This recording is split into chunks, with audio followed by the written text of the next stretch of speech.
That's a really weird thing they're going to hear. I wonder first. if did they hear all of it or just hear? No, those are. I want a blue shirt. So we're recording now? Yeah, Sweet. that's why the thing's going like it always does. Yeah, you know, it's going down. But who are you, Chris? I don't know how this stuff works. welcome everyone to another episode of Weekly Games Chat. I'm your host Chris, as always, joined by my co-host Sean. Blue shirts rule. You're wearing a red shirt. You're an Auburn guy today. No. There's orange and blue on this shirt. Are you ready to hop on the bandwagon while they're down? No. Shut that down. No. John. Hi. Old blue shirt Baron. I was like, did he peek there? I don't know. He brought. Oh no, wait, that's probably fine. Can you explain to me why peeking is a bad thing? What happens during the recording? Because you bring it up a lot. Because it's important to you, and I want to know how we can address it, and I can be a better person. So basically, it means that you're producing so much sound into the soundboard that it's clipping. What? That's like a peak. that. That's a peak. That's a peak. And it's not very stimulating on the ears. It's never bothered me. And it kind of, they can't, because there's so much sound, they can't hear everything. It gets jumbled up in a way. It's kind of like a static. Do you listen to our show ever? I do every now and then, yes. Yeah. Usually when I'm putting it together. Are you saying you do and you don't notice a problem? Never. You don't ever notice a problem? It's not really fair. You have but there are. I mean, when we start talking collectively, you don't hear anybody talking. I mean, that's just it's over talking a lot. Yeah, yeah. But oftentimes, I mean, if you have $1,000 microphones, it doesn't really cause much of a problem. Yeah, the rule is one day we'll get there. The rule is the more money you spend on your equipment, the less disciplined you have to be. That's what Daniel always said to me when he was explaining. I was like, that makes sense. Are you fishing for compliments? No, that was just like, because I was like, well, what should I buy? What should I spend? And that was his breakdown. He was like, look, it's like, if you are rigorous and uniform and you do the right things. Season, rigorous means you can get solid sound if you're willing to work for it. What does rigorous mean? But on the other hand, if you spend the money, you could still screw it up if you spend the money, but it's a lot harder to, right? Yeah. Guess what I saw today in the bathroom? Daniel? Chris. That's not me. Yeah, the OG Chris. Oh, you mean the Hatch? Yeah, he was in our company's Employee Weekly, and he's like a prison photo. Well, it's like funny because smiling. you see all these people smiling, and there's one person not smiling. But we do the over dramatic stuff when we see each other, and he had jokes. He said he knew it was me because when I came in, he's taller than me, and there's a partition up, of course. Yeah, but he did see the top of my head, and he goes, "I knew that was you." It was just so large. I knew it was you, and I said, "What's up, bruh?" And he was like, "What's up, bruh?" Is that your all's new greeting now? No, normally it's game on, like really loud halfway down the hallway. Game on. Sometimes he'll just stop, and you know how maybe you guys do it, or maybe you know what I'm talking about, where you're walking or you're looking at something, but you're looking right through somebody. Mm-hmm. Mm-hmm. And he said, I apparently do that a lot with him. He's like, I'm right here. Hey, Sean, good to see you too.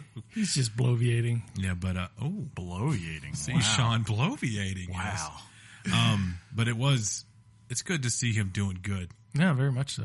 Yes, yeah, indeed. Happy to see him. He is doing very well in Trump's economy. Do you know who else is doing very well? You know who I might not be doing well because of that email that got sent out earlier this week. Oh, I didn't see it. Or not the email. It's on the main page at home where it's like basically saying, remember how they changed how much we're getting deducted, right? What? Yeah. Well, at the beginning of this year. And apparently there's a good chance because of that you may actually be underpaying what you actually owe. So I don't know. Especially with my current change now, I might need to see if I can update my W-4. What's a W-4? That says how much they deduct from your paycheck. Oh, yeah. I thought that was a W-2. No, I'm W-2 kidding. is the thing you file. get. Yeah, that's the thing you get. The W-4 is how much you're getting. It's your tax. Yeah, man, deductions and stuff. Yeah. But what were you gonna say? Anyways, more importantly than all this tax, I was setting them up for this. Yeah, all this.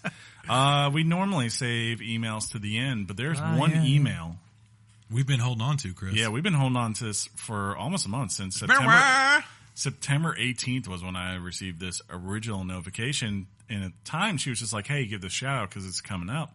And I said, I wrote her back and I was like, well, do you want me to wait? Because this would be more prudent if we waited. She's like, yeah, that's cool too. That'd be awesome. So I did. And if you want, you can be just like Joe, who wrote into weeklygameschat@gmail.com. Are you going to read it, or are you just going to do it? Oh, I'm reading this. Yeah, she wrote in words. I'm going to read them. It's a little bit too flattery. Tone it down. All right. Joe writes in. She says, I have never attempted to reach out to the people who are famous in my eyes. Let me know when you do. Yeah, I was about to say, tone that down. That's what he was saying, yeah. But here I am. With a favor to ask of you, on October 16th, my boyfriend and I will be celebrating 3 years together. Your podcast is the one that he and I listen to on every date we have.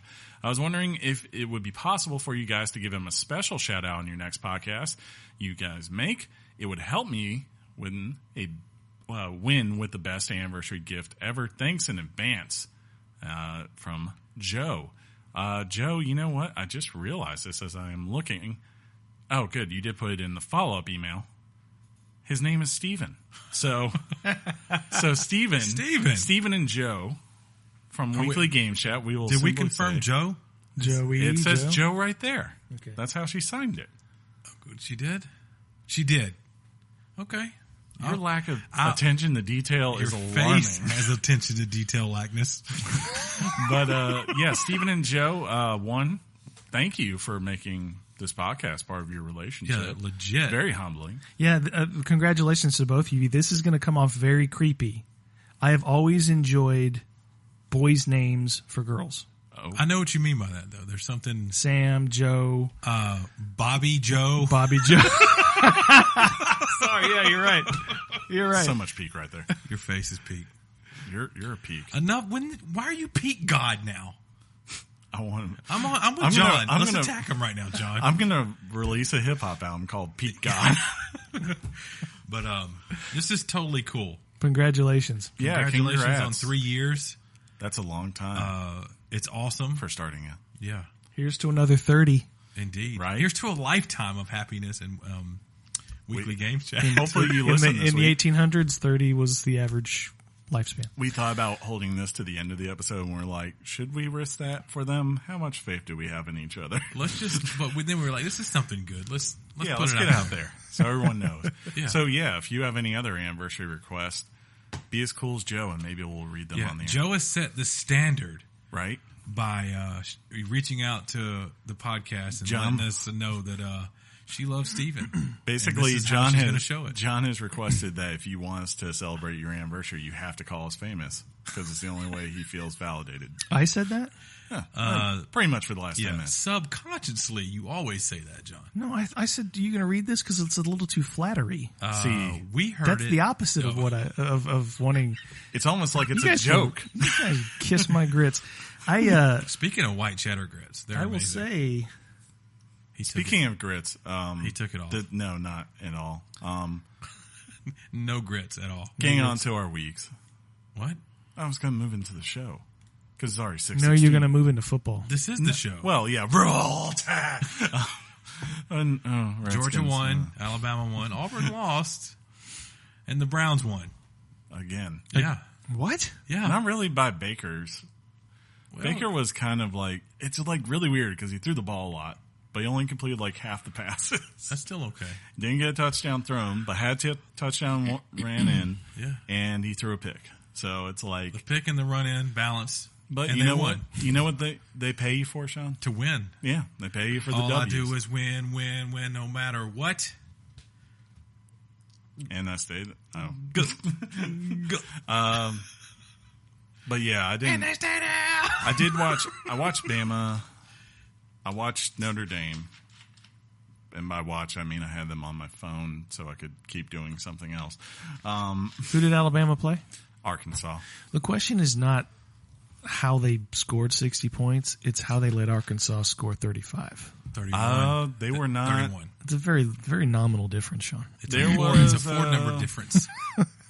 We've lost by a point before. I think one in part. So have we. One in part, they pulled the starters pretty early. Yeah. So, But still. you got the young kids. But yeah, they definitely they got some work to do. Fans of Alabama weren't happy with the way that defense played. But, You can make a case. This is our weakest defense in a couple of years. But fortunately, I should say for us, and unfortunately for everyone else, this is like easily the greatest offense we've ever had. of all time. Yeah. Really? Oh, yeah. Yeah. We ain't never That's had a crazy. quarterback like this. Just, I mean, like the guy. Poor Okay, Jalen. let's put it this way. I feel bad for him. The crazy It's the stat. name of the game, but I still Yeah. feel bad for him. The crazy stat of the day was this, right? I don't know why he's laughing. Because I don't want to know why he's laughing. Let's just move on. The crazy stat of the day for Let's silence Sean. the crazy stat of the day for Tua was this, right? He had 4 touchdown passes, right? He had 3 incompletions the whole game. Yeah. He had more touchdowns than incompletions. That does not happen. Let me stop you right there. You're laughing because I said that's the name of the game, as if I'm some sort of expert commentator. No. Because I would agree with that. I understand that. It sounded a little no. ironic coming out of my mouth. Because I don't know what the heck I'm talking about from a daily basis on football. I know it's a Among other pigskin. things. not anymore. Yeah. It's not. No, There you go. it was a long time ago. Yeah. Did you guys check out Venom this week? I did not. But somebody did. No, I know swear. everybody but you guys. All my other friends watched it. Yeah. No. Let's don't. Come on. I'm trying to help you. Let me express myself. Well, then I got to turn you down. Turn me down. Okay. Won't be the first time. Ooh. What does that mean? I don't know. Why are you doing this? This is very unprofessional. Well, I'm watching him peak. Where's it peaking, Chris? Well, when I watch on the board, he goes like, Is it peaking over there? Yeah. Because now the show is derailed because of your peak issues. if he would just not peak, it wouldn't derail. If you would set the levels correctly before we start, I'm we'd going be to fine. flip this table over right now. Look, I'm young. Kind of like Venom. I'm young. I know for a fact I haven't peaked yet. I can show you. I don't know how to tell you this. That's a You're Richard not as joke. young as you thought you were. So, yeah, everybody. I mean, it seemed to me like the audience response was much more positive than critical responses. That Sure. it sometimes happens. Friends of ours on Facebook have said comments like, because of Marvel, you guys really expect too much out of a superhero movie or Right. anti-hero movie. I think Tony Henderson said that he quite enjoyed Of it. Geek versus. Yeah. Yeah. So Yeah, most of the people I talked to that watched it, they were like, it was good. I It think- wasn't the best. I mean, it's not going to be on anybody's top 3 or 5, but it was good. Yeah, I've heard like Enjoyed basically the plot and direction. It could have been better. We can make arguments that, but the one thing that comes back that everyone seems to be agreement is that Tom Hardy is great, and it's like the saving grace. Like you either like this movie because of Tom Hardy, or like the only redeeming fact you found of the movie was Tom Hardy's performance, because they say he's great. Like, and I was reading like he did this crazy thing where he would record his lines. Like, so when he's having conversations between himself and Venom, right? He would record his Venom lines, and then he would have pretty much an earpiece that was invisible, and he would have someone play those lines in his ear like he was hearing them, like he acted them out, like he was. it's almost you like know? he invented that concept. Well, they say he did it before when he did funny. that movie a couple of years ago where he played the twin brothers. He had to do the same thing because, like, they had different personalities even though they were twins. But they say it's incredible to watch him do that kind of stuff in there, just to see how well he can deliver it. Like you think he is having a conversation with someone. Stay tuned at the end. There are 2 post-credit scenes that fans of the universes will like. But I'm just curious as to how this is going to fit going forward, and in which universe that fits in. Because I never understood The why. money. Well, yeah, of course, but why they would do this when the Venom symbiote is iconically tied to Spider-Man, and now it's like he never. I may got have it. answered your question without answering your question. Oh, Sure. Okay. Great. Yeah, I didn't go do that. The only things I did this weekend that pop wise were I watched the 2nd season of Big Mouth came out, which says You like, already watched the whole thing? oh yeah, that's like as soon as I realized it was out, And it you was played like, Assassin's Creed for like 182 hours? pretty much. That was like Is that sad or awesome? It's amazing what you can do. I like it. I haven't started it yet, though. I would see him. I love that show. I would see him online playing the game, going, "Geez, he's a machine." Yeah. Did you check out the second season of Atypical, or did you even watch the first? I did watch the first. I have not watched the second yet. I started. It's great. It's good stuff. Netflix. I just didn't want to peek. It's fun, isn't it? Yeah, no. I'm getting you there. Yeah. I'm like looking. It's fine. I'm doing my job. Yeah. Hey. Because we love What up, when bright eyes? when you reach and grab our windscreens. On in your front of us. resume, it shows that you specialize in sound checks in the middle of episodes. See, there you go. It's infuriating. You want to rip throats out. I could do it like the other way, where I just start like depending on how you're going, like just slowly start going like this. Next thing we know, he's going to ask me to move my cup. Move your cup, please. That's when he used to do the news, but now that we rocked that out. Emails. He still does that. Email! I watched that, and then also Fly the Conchords had a new special. Boo! I love that. Man, I love that stuff. Of course you do. Josh Dalton loves that stuff. Me and him, we Of know course nothing. he does. Screw Josh Dalton. Nice. You heard it here first, ladies and gentlemen. Okay. I love Josh him now. Dalton left me hanging. He's always around. No, You he's could not. play that game whenever you want. You don't even know what I'm talking about. You're making your assumptions, and you're saying those I will assumptions out loud. Hold on a Well, if second. you mean like he was coming to hang out and he didn't Hold on show a up, second. then yeah. That's funny.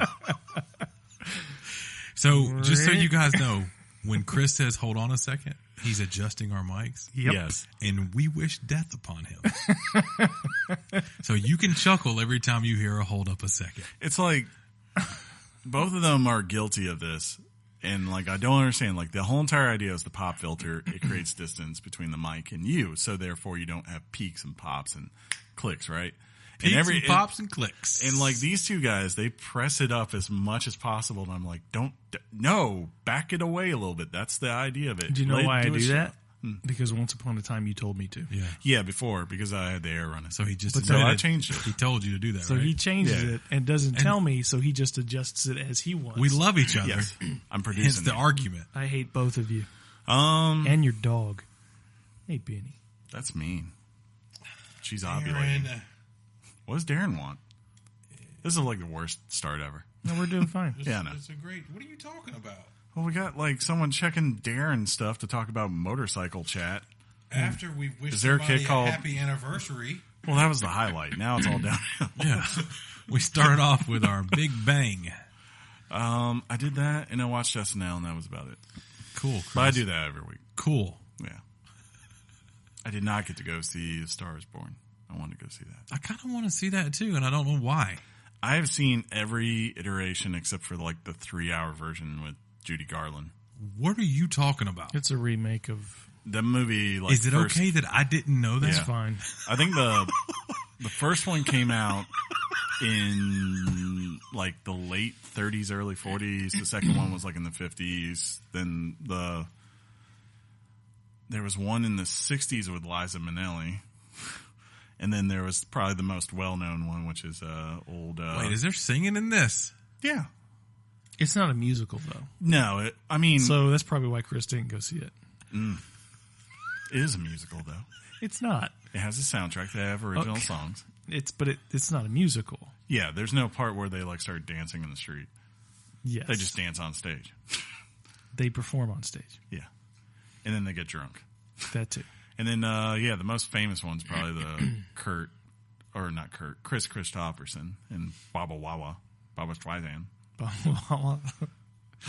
She's a star. Whatever they say. So I am wanting to go see that, but now I'm screwed because then this week I gotta go see First Man comes out this Friday. So I'm like, So you can put 180 hours into Assassin's Creed, but you can't go see 2 movies in a weekend. that's more hours than a week, by the way. But that's after he dropped what? He got like a $70 version of Assassin's Creed? 99, I think. $99. Yeah, so movie price is not an option. It's not even a... I have a free ticket. See? So 1 out of 2 is free. Yeah. He's not going to buy popcorn. Well, Probably not. there was a challenge last week, and he really committed to it, and he be darned. Can't say the other one. Yeah, you can. You can say damn. He'd be 'Cause we're talking damned about if he's beaver gonna dams, if he's gonna obviously. let Yeah. if he's gonna let Lady Gaga steal 3 hours out of his time that he could commit to. Wait, Lady Assassin's Gaga's Creed. in that movie? Yeah, she's, I'm out. Her and old Bradley Cooper. I know. Old Chris, I know. Rocky Raccoon. I know, Chris. Wait, he was Rocky Raccoon. Rocket. Yes. Going with Rocky. Hey, speaking of that, Yeah. that director, Oh, I just clicked. he's going to be directing possibly Justice League 2. Oh, did you see the big directing Suicide news? Squad 2? N- James Gunn? Is it Suicide Squad 2? Yeah, I think so. Not Justice League 2. Wait, I are you messed that talking up. about? Oh, wait. James Gunn, right? Yeah, the guy from Are we talking about the director of Creed or the director of Guardians of the Galaxy? Galaxy. Yeah, James Gunn is confirmed today that he's at least writing the new one. Yeah. He may direct. And that would be hilarious if... I mean, it's a good move by Just makes it amazing. by WB there.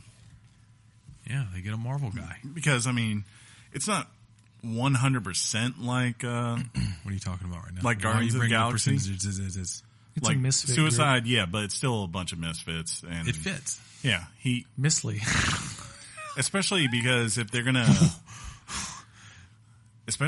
go in and say, you know what, screw Jared Leto's Joker, and we're just gonna go with Joaquin Phoenix, which I'm totally fine with that. Leto From wasn't what bad. I've seen, at least from the glimpses, I'm like, Leto yeah. wasn't bad though. He looked into the camera and smiled at you, and you're Yeah. sold on the performance already. I'm more so sold on the. Oh wait, look there's more and the footage of him style. walking down a hall, Yeah. so there's that. I much would rather have that version than the Oscar tattooed and like gold teeth and. It was weird, Yeah, but like, it worked yeah. in that universe. If I didn't, it's not my favorite Joker ever. Yeah. because it's different and Had weird. they just made him the villain, Like the guy? the movie would have been great. Yeah. Yeah. That's fine. Yeah. But Great. Well, I did see video of him walking down and smoking. Well, that's what Yeah, I was yeah. talking about. I was like, that's good 3 takes of walking and smoking. And one of them, the cop goes down. But we'll Sean, see. what did you do this weekend? Yeah, what'd you do, buddy? I don't remember. I know the feeling. What did I do? Oh, I do remember. Do you? I celebrated 12 years of marriage. Oh Congrats. yeah. I don't even think I liked that post, which is Kind of douchey. I don't know why I but didn't. it's okay. I also, of course, had a little thing I do on the weekend sometimes with music. And Where you plug your iPod in, yeah, and I stand there and I go, and then they pay you money, apparently. yeah, had a really good weekend. I hate that it ended. I'm sorry. I had a 5-day weekend. Yeah, you did. Glorious. Yeah. I'm kind of hoping that I'm going to I've got a lot of time I got to take off before the end of the year. Yeah, same. So after I get done with my current project. That's one of the reasons why I've been doing this with a lot of the releases is just like, especially if it's on Friday, it's like I have no reason not to because I have so many hours of PTO to spend. And it's like, well, I can do 2 things. I can kill the PTO I need to kill, and I can play a game I really want to play. So why not? I have 180 hours to burn. Ooh. That's a lot. Yep. Like a lot. Yep. Wow. I'm trying to think. Yeah, this weekend. That's a live calendar, Chris. This comes free included on all What? copies of Windows 10. Oh my God. I'll be off here to there, and then I'm taking off all of like this week, right? That's a lot of weeks you keep going over. And then all of We really don't have many this and many that. months left in this year, huh? That's usually the way it works, man. What? It's You what we folks call better the get- fourth quarter. If you celebrate Christmas, you better go get your Christmas shopping going. Well, you guys ready to do this? Yeah. Again, happy anniversary to Joe and Steven, and let's do this. Let's see who won the challenge, huh? Me. Topic time.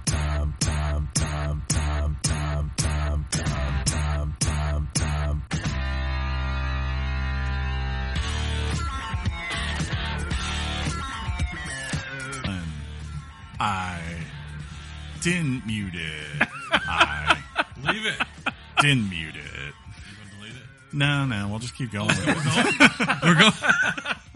Own it. Yeah. Oh, that'll be really weird. I wonder how that will sound. I don't know. It's gonna be crazy. Crazy. Crazy. Well, the topic is Give her some candy. That's not the topic. Oh, Adam Sandler. Like, Yes. But the topic is Assassin's Creed Odyssey. yeah. Because AKA you go Spartan on, kick. because you go on a long freaking journey. Yeah, that's for sure. And it seems like even though I played this game for, as they said, 180 hours, I still am nowhere near done. So, is it longer than like the God of War? Oh, yeah. Oh, God. I'm Yeah. just asking Yeah, questions for absolutely. the people, guys. For sure. Oh, yeah. Yeah. By how long? Like 2 hours? If Or? all you did, A year? I would say if all you did was focus on the main story. Wait, no, like Twingling the Richard? Like only the game? Like all you Only did the game, was the main story, which I don't think you could do because you'd have to eventually grind yourself up. Yeah. Yeah. You can if you want, if you're that good. Yeah. I mean, if you're good at the combat and you don't mind, I guess dodging and countering like 500 attacks, Exactly, right? yeah. You know, you could do it, I think, probably maybe in 25 to 30 hours. And that's just the main story. Yeah. What is But this? here's the kicker. insane. Really, for the main story, so to speak, there's probably at least 3 main things going on, I would say, right? In order for you to complete it? like to say you actually beat it, like, because I think you have the main storyline, right? With the 2 kids. You have Kids. started out as kids. You have the cultists. Yeah, but To those me- aren't required to finish the game. Sure, but to me, that's like if you want the ending, right? To see everything to where it's going to go. I understand that. But And then probably the other part would be the whole entire war thing going on. There's a war. apparently, Peloponnesian. It's a big one. Say that word again, Chris. 431 BCE. Yes. It was the What's the E? I don't know. BCE before Christ event. Well, Big country events. if I don't know what BCE actually technically stands for. Before Christ estimated? Maybe. Estimate? I just know when you say AD, Yeah, that's... that means Abdo Domine, which is Year of Our Lord. So why is this in Latin, but the acronym for BCE is some English, I don't translation? know. So I don't know what it means. It's a great point. And how do you know that it's 431? Right? How do you know? How do you that? know? Right. How do you know? It's like we say it's 2018. This shouldn't be happening. They say it's You lo- 431 BC. You love when people say that too, don't you? I love That's it. a good question. It's 2018, John. I wonder how they did. What record year time was on it? What year was it when they were there?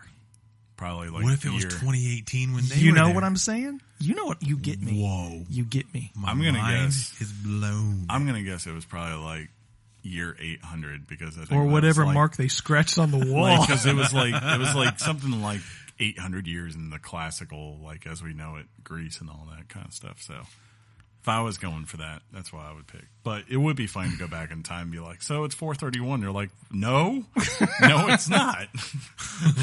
Do you even have a sundial? Yeah. What's the sun? What do you mean, what's the sun? Do you even Look know? up. Have you even heard Socrates? It's that thing that wraps around the earth. So funny.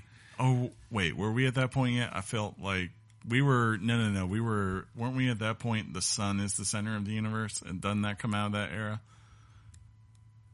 Because then it's like, I'm done. first is everything goes around the earth, and then it goes to, no, everything goes around the sun, and then finally someone said, no, wait, we're like this big, and it goes around everything else. Can you imagine not knowing stuff like we know? And we look like one day we'll look back and think we knew stuff here, but there'll be stuff we learn about, right? Well, there's People think the earth's actually round. Can you And believe that? they say it out loud, and they're famous, and they really believe it. Hashtag flat earth. Oh my! It's phenomenal. they actually do have moments in here because like What, there's flat earthness. Well, there is like a part of one of the quests that you do where there's that juxtaposition between what's his name? Hippocrates, is that his name? King Hippo. Hippocrates. Yeah, who's like considered the father of medicine, right? Is it just Hippocrates? Maybe that's what I can't remember. the Greeks don't pronounce it the way we typically have. We would say Hippocrates, but they say Hippocrates. Yeah. It's weird. It is weird. But Socrates is Socrates. Yes. Everybody's saying it wrong, man. I don't think they had a C. Right? The man made that funny. There's two spellings. Yeah. It's wrong, man. Depending on whether you're Roman or Greek. But anyways, you have that, right? Where he's this guy who's trying to figure out medicine and how basically invent basic practices that would go on for a very long time. And then you have the other side of the thing where it's, people going and cutting off the heads of snakes and sacrificing them at the temple so that you will get the blessing. Appeasing the gods. Yeah, that kind of thing. So you do see that, it's easy. It's called a dichotomy, Sean. Whoa. Return of the greatest word ever to this fine podcast. It's fun because it reminds you, never think you know everything because, there's a good chance that 50 years from now, someone's going to find something that completely negates your whole entire perspective. It could happen in a moment's notice, right? But yeah, Assassin's Creed Odyssey. You guys liking it? Does it look pretty? It's a pretty game. It's very pretty. It's pretty good. I want them to change how they do HDR setup in that game because it makes no sense to someone unless they are really, really technical and they don't give you a good idea of what you're saying towards because they're like, make sure you set it to the CM whatever dash to the second power backlight restriction. Most people don't know that kind of information on their TV. Wait, you weren't just making that up? No, yeah. It's there's that and there's one other calculations and it doesn't explain what it is and doesn't really explain how to find out that information. It's just on there versus when you play something like Horizon, it's okay, move the slider until this thing isn't visible. That's it. Well, and then you just just HDR it does that. on. It does. It does that for brightness, which is not HDR. There's two line of the year. Yeah. By the way, brightness, not HDR. Yes. So, and those things do work in correlation. In technical terms, but I just hate it because it took me forever to figure it out. But once I did, I was like, oh, this is pretty. This is very pretty. Yeah, I had to scale it back because I put it all the way up, but I had to wear sunglasses when I was playing the game. I could not see anything, which is impressive in and of itself. Sure. But yeah, this game is definitely absolutely gorgeous. Particularly, half the time you spend playing the game, you're just looking around, just kind of. I don't know how impressed Chris was because I see frame rate dips, draw distance, things pop in and out. I see that occasionally, but as far as the scale of this game, the way they made it look is. You played on nothing short of impressive. It definitely has points where it's it's being pushed. You played it on your 1X? Yes. And you played it on your 1X too? Mm-hmm. Yeah. I played it on my PlayStation. But liar. I'm never going to be lies as large as this game is, and with as much as it has going on in certain areas. I'm never going to be highly critical of the fact that what's that? There's errors. What's that, things John? I want to make sure just we touch base on, just in case. Yeah, I like it. So he can bring notes. Well, because he doesn't do it, in a way that's pompous. You set the trend, man. All I did was one day was I pulled out a sheet of paper. And what is this? Hold up, John. Can you flip that paper around for me? It's words on a page. Oh, and it's handwritten. It's not typed up. I have terrible handwriting. Stupid Excel spreadsheet with our favorite term pivot tables and all that other crap, Chris. Don't be. Do we need by to the settle pivot something table. first? Oh, sure, yeah. If you want to. Well, you brought it up. That would be the pinnacle, wouldn't it? That'd be you seem to hint that I beat you already. Let's put it this way, John.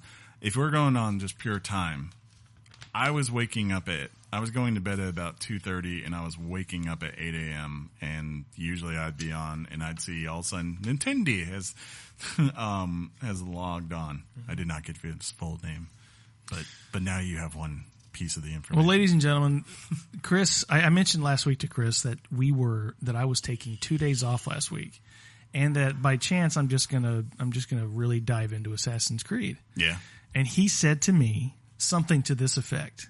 I don't know. Get the context right. The context was originally he said, it will be satisfying to know I'm ahead of you in this game. And I said, will you? And I was like, okay. Well, I meant by the time Friday rolls around, I'll be ahead of you. Which I don't even think you were then. It was close.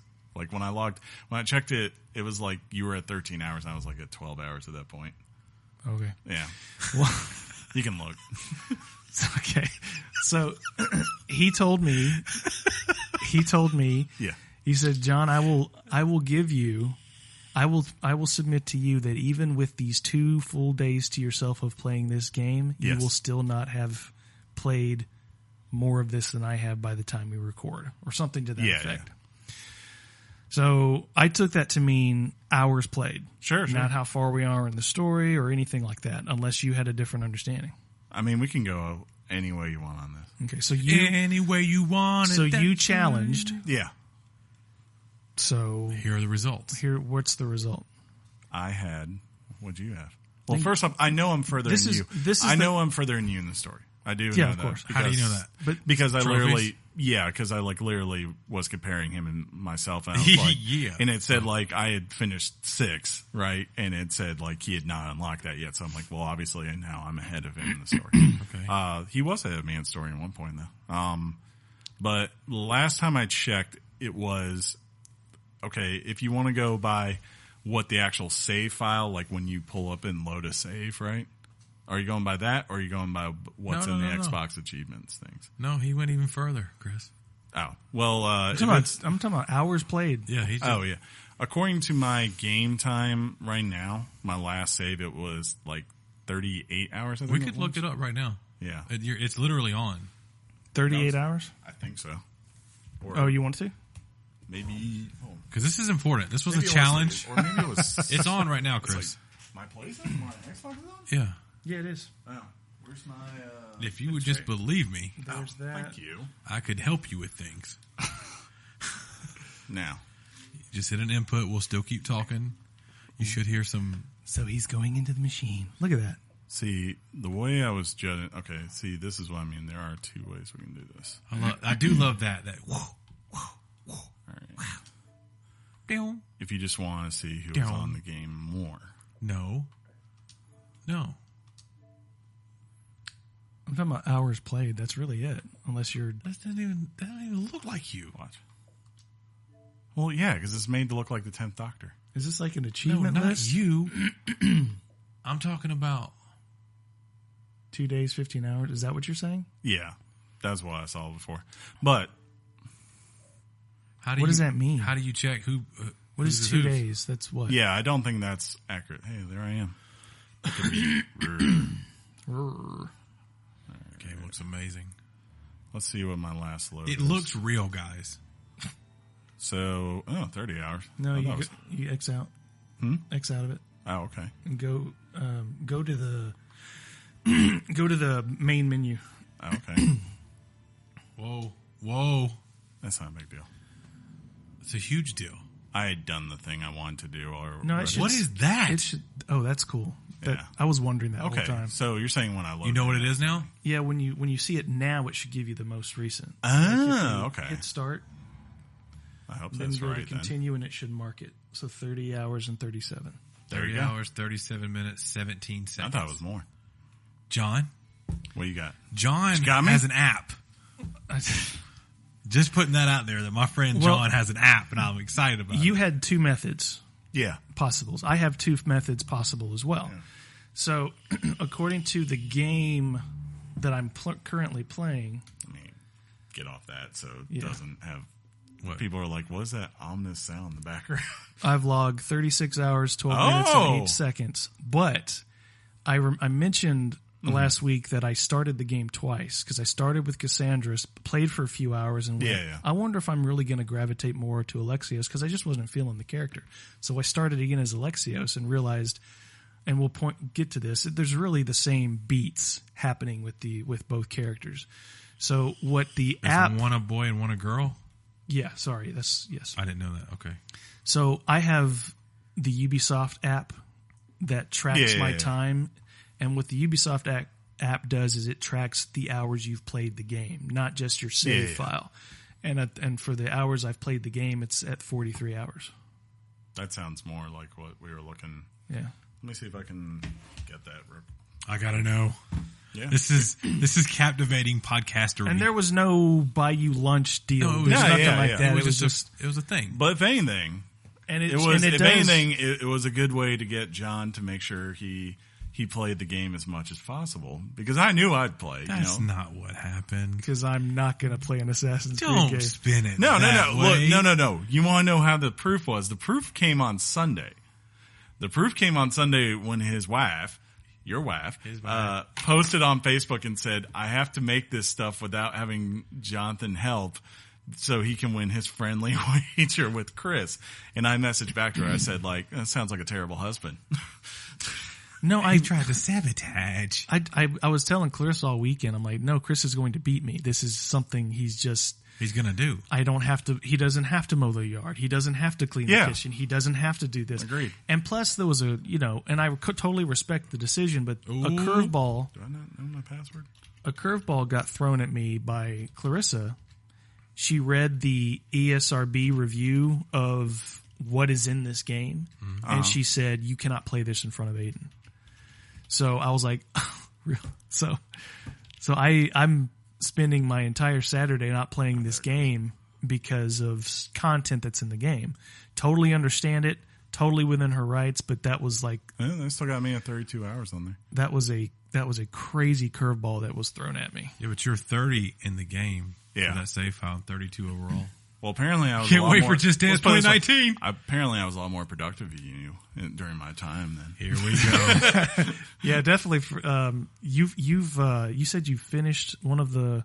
Yeah, I did that lunch. I finished. That's crazy, man. Yeah, and that's like totally massive. worth it. You know why? Because I got you'll want to do it too. You should I'm do that planning one. to. I've got a lot of them done. The once you beat the big person in that, right, you get this pair of daggers that does like ridiculous amount of damage from attacks from behind.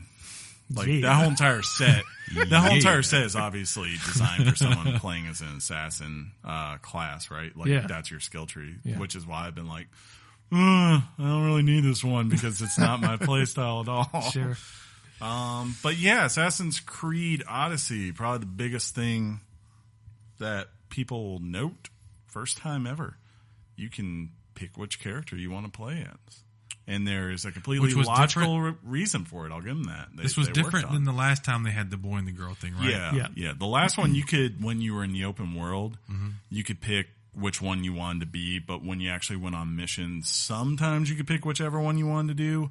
But there were specific missions like where, no, this is a Jacob mission and this is an Evie mission. Yeah, and they were very different characters. Very. Evie was the person I predominantly played with during the game, Same. unless the mission told me to play with Jacob. Jacob was like a brute, go in, brawler, take the place by force. I'm Jacob. Evie was a stealth player. That's where that comes from. Yeah, well, no, actually, it comes from Unity, where it's like, I piss pot. Yeah, that. Yeah, Evie was like authentic French accent. Very much so. Evie was the stealth approach, like I like to play it. So. But yeah, this takes place in Greece. News. You played Cassandra. I did, and I played Alexios. Yeah. I wonder, does Cassandra have as a pronounced accent as Alexios does? Yeah, it's pretty thick. It's pretty thick. It's like, it is. It's not quite to the level of GTA 4's main character, if you remember that. Yeah. Welcome to America. Well, I will rob you. I moved on to Alexios because I thought, I wonder if I'm just going to vibe better if I'm playing as a guy. But I started playing as Alexios, as I'm like, I don't like him. So I don't like either character, I think, from the beginning. Yeah. I mean, like, it's kind of, it's been that thing where as I've played more, I'm like, okay. So Chris, now it's good. So Chris, this game, I mean, we got sort of the, I don't know, soft reboot last year with Assassin's Creed Origins. Sure. I think you would agree that this thing takes Origins and just throws everything at it but the kitchen sink. Yeah, it feels like they tried to take that formula and definitely build upon it. And I have a theory to that. So Origins started in 2014, right? Was their development cycle. And of course, Witcher 3 came out in 2015. This game came out or started development pretty much right at the same time as Witcher 3 came out. And it's like you can tell, like when I've been playing, I'm like, okay, you can tell what influenced these people as far as some of the changes they decided to make in their world. Yeah, it was Black Flag developer who did Origins, and this one was done by Syndicate. It was Ubisoft Quebec. Oh, yeah. I don't know why I was saying so. Yeah, Ubisoft Quebec. So, Syndicate is one of my favorite titles, just because of the setting and, the things. It's underappreciated. Yeah. But this one is, you start off with the choice of one or two with siblings, and it's very clever how they approach the story. There's still a present day story that goes along with it, but it's starting to minimalize over time. So Chris started with Alexios. I started with Cassandra, and so you guys good? Yeah. Oh yeah. I'm listening. I got you. Listening too. I'm intrigued. What's going on here? No, you're not. At the same time. So, I guess to me, this game gets to me. This is an improvement on Origins in almost every way. It's not obviously it's not a perfect game, but you just have to admire the level of which they go to give you everything you want in an Assassin's Creed game. And if you don't want to do something, you don't have to do something. Yeah, that's true. So you talk about Witcher 3. Sure. Expand on that. Well, I mean, the big things that really came in from this, I think, or they tried to bring in from this, or from Witcher, of course, last game, it was just the way the map was designed, right? Instead of getting away from the whole entire going to the sync point to unlock everything in the map, right? It's more of like the going to the sync point has its own little perks, like, fast travel and the alertness of your bird, right? And then it's more of like, hey, you go into a region, all of a sudden there's 50 question marks. Go figure out what they are. We're not going to tell you what they are. And you're just free to explore. That's straight out of Witcher. But the bigger thing for this one is, of course, and it's not just Witcher. You can definitely throw some Mass Effect in there too. In Dragon Age, is conversation trees are in this game. You can finally decide what your assassin is going to say and who they are, and even more so, unlike the last, especially compared to the last one, like you have more freedom to just kind of do what you want to whoever you want. like in the last one, like especially with Bayek, like if you accidentally hit a citizen, right? You'd see a little warning pop up. You'd be like, Bayek did not hurt honorable people.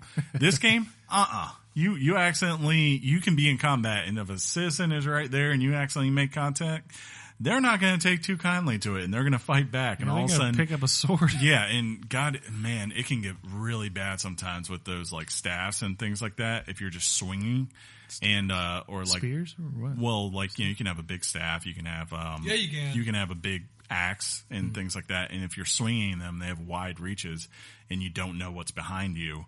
You do like a spin attack. You hit like 4 people, your bounty goes from like this to this instantly. Sure, and you're like, mother. Yeah. But yeah, it's pulling in from the idea of conversation trees, so you can decide, do I want to be direct with someone? Do I want to be indirect with someone? Do I want to be someone who just always goes, no, screw this, let's fight? Do I want to try to romance someone? John, you had a fun fact about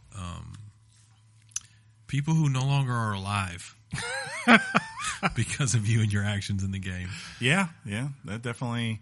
You can choose to kill people or let them go. Yeah, tell me more, Jonathan. Yeah, I'm just kidding. Go ahead. That's a joke.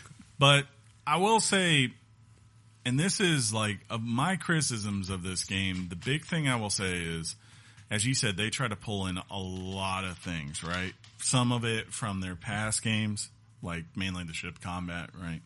And other things from other series that they've obviously had some influence.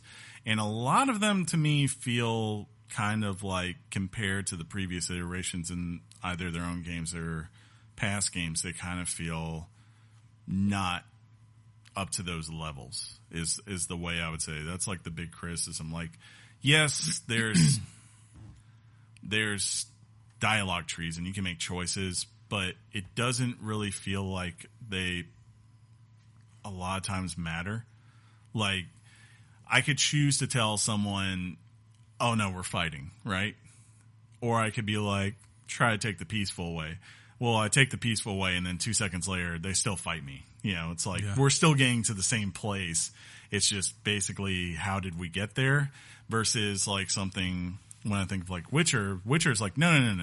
You come in, you have a mystery here, and it's your choice as to the way you're going to play this out. Are you going to play this peacefully, or are you going to play this diplomatically, or are you going to be a jerk, or are you just going to be threatening, or are you going to go full blown, screw you all, you're going to die, you know, type thing. Do you want to die? Right. I haven't found that to be the case from my experience with it. I mean, I've had situations where, I mean, each dialogue choice you have, oftentimes, I mean, if it doesn't carry any weight, it's either just plain yellow dialogue or white dialogue that's kind of just filler. It's in white font. It's just additional stuff you as the player can know about people's backstories and histories, but you don't have to do it. Mm-hmm. Then there's responses that you can have that have a icon of scales, meaning that this, if you answer with this question, it will have a ripple effect in future parts of the game. I can take that. I took that as more of like, you're kind of lying to them, because that's usually what it meant. It's like, you're not being truthful. It tells you that this has consequences.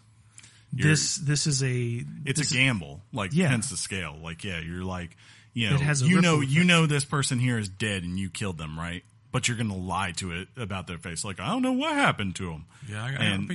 And then like Chris is saying, there's choices where you can answer peacefully or answer, and typically that response has like a red skull on it or something like that. Swords, and sometimes swords. Like it indicates to you symbolically that you're about to just try to kill somebody as opposed to work out something peacefully. Yeah. In my experience, to your point, I've occasionally found that, but overall I have not found that it doesn't matter which decision you make.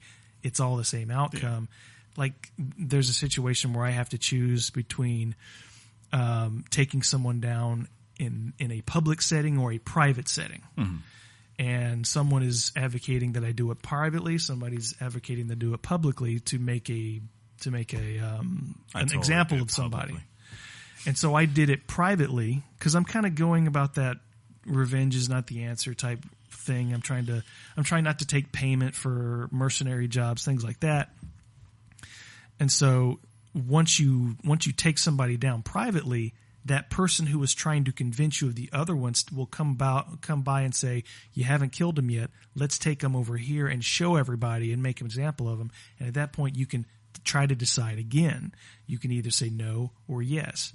And so the consequences to me, have weight in the game. The only criticism I have about the dialogues is, so far, the romances they're terrible. Are absolutely pointless. Yeah. It's not that they're terrible. They're just... No, they're terrible.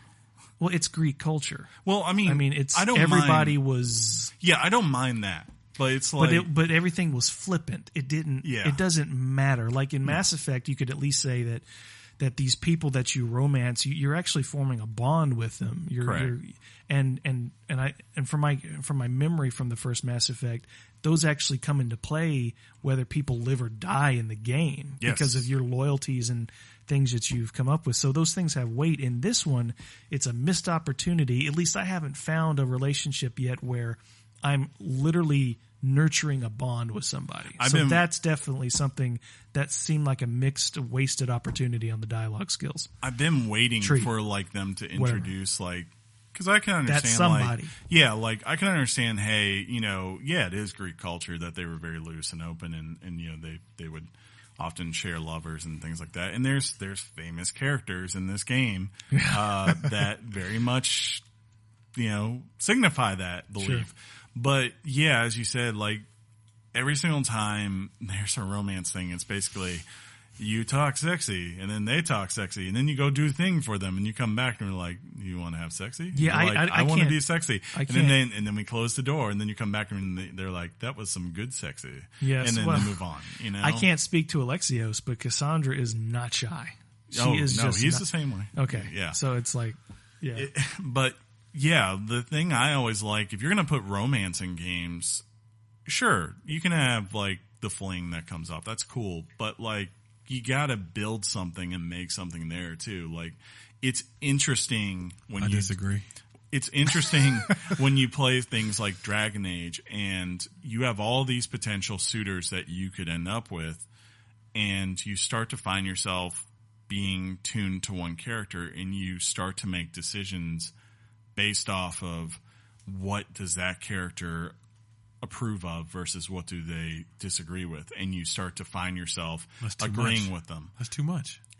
But that's realistic in the same way of like Mass Effect, where it's like, here are things that they have issues with, and the fact that you're willing to take time away from the main mission to go help something that is not going to change the galaxy, right?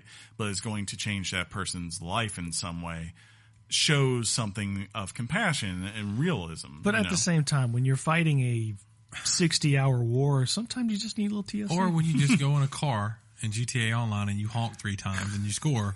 Sure. That's about all you need in a video game, really. Yeah, I get you. I get you. Did you do anything naughty at the Pericles' house? Oh yeah. Oh, of course. That was weird. I did everything, and it's just like, and to its credit, like, there's it doesn't. no payoff. You know, There's no. there's like literally no reason. I'm like, well, what changed if I didn't do it? You know, You'd have to nothing. talk to Alexios. I don't know if there was payoff, but I will did something say with the that horn. I mean, at least I could say it doesn't lock Cassandra or Alexios into certain gender relationships. And they probably did that on purpose. Yeah, I'm sure, but you can do that. I mean, you can do that. You have freedom to be who you want to be sexually in the game. Oh, I'm with whoever I want. If you want to be, if you want to be with women, you can be with women. If you want to be with 4 women and 3 guys at once, it's there. party time. I don't know what you're talking about. But aside from that, I was impressed. I thought it was a good first step for the dialogue trees. I just didn't like the romance part. It just doesn't. To me, it doesn't matter. And I did it to get a trophy or an achievement or whatever. But other than that, it's just not necessary for me. With the dialogue trees, it's not terrible. It's like I said, and you're right. There are certain moments I can see, mainly with the main story, especially, where I can tell like there are going to be some major choices made down the line, and I'm guessing the endings that you get, because I think I read there's like 9 endings that you can get in this game.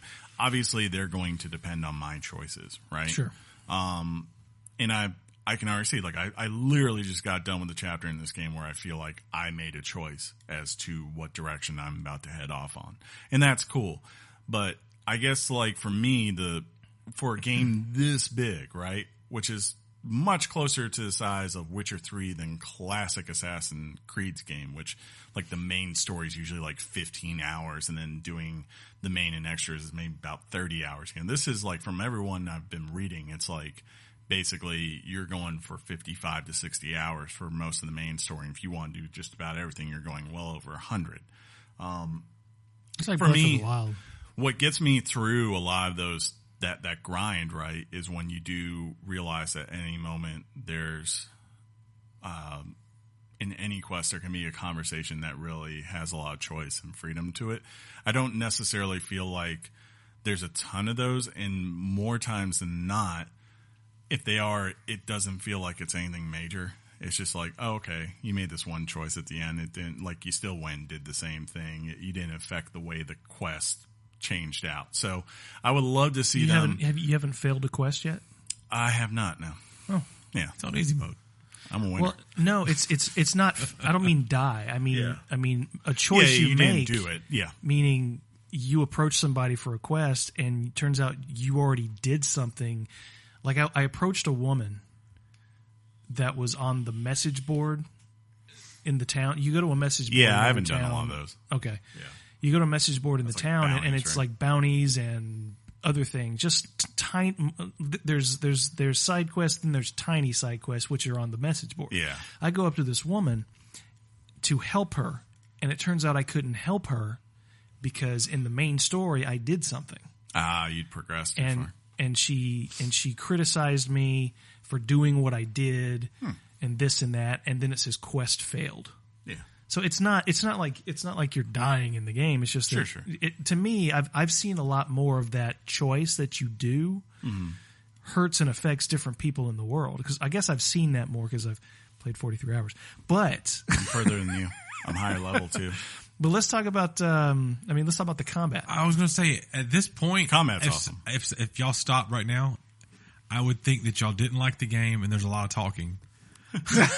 Like seriously. So I do want to hear about the combat. Is it classic? The combat's a continuation of what they set up in the last game, right?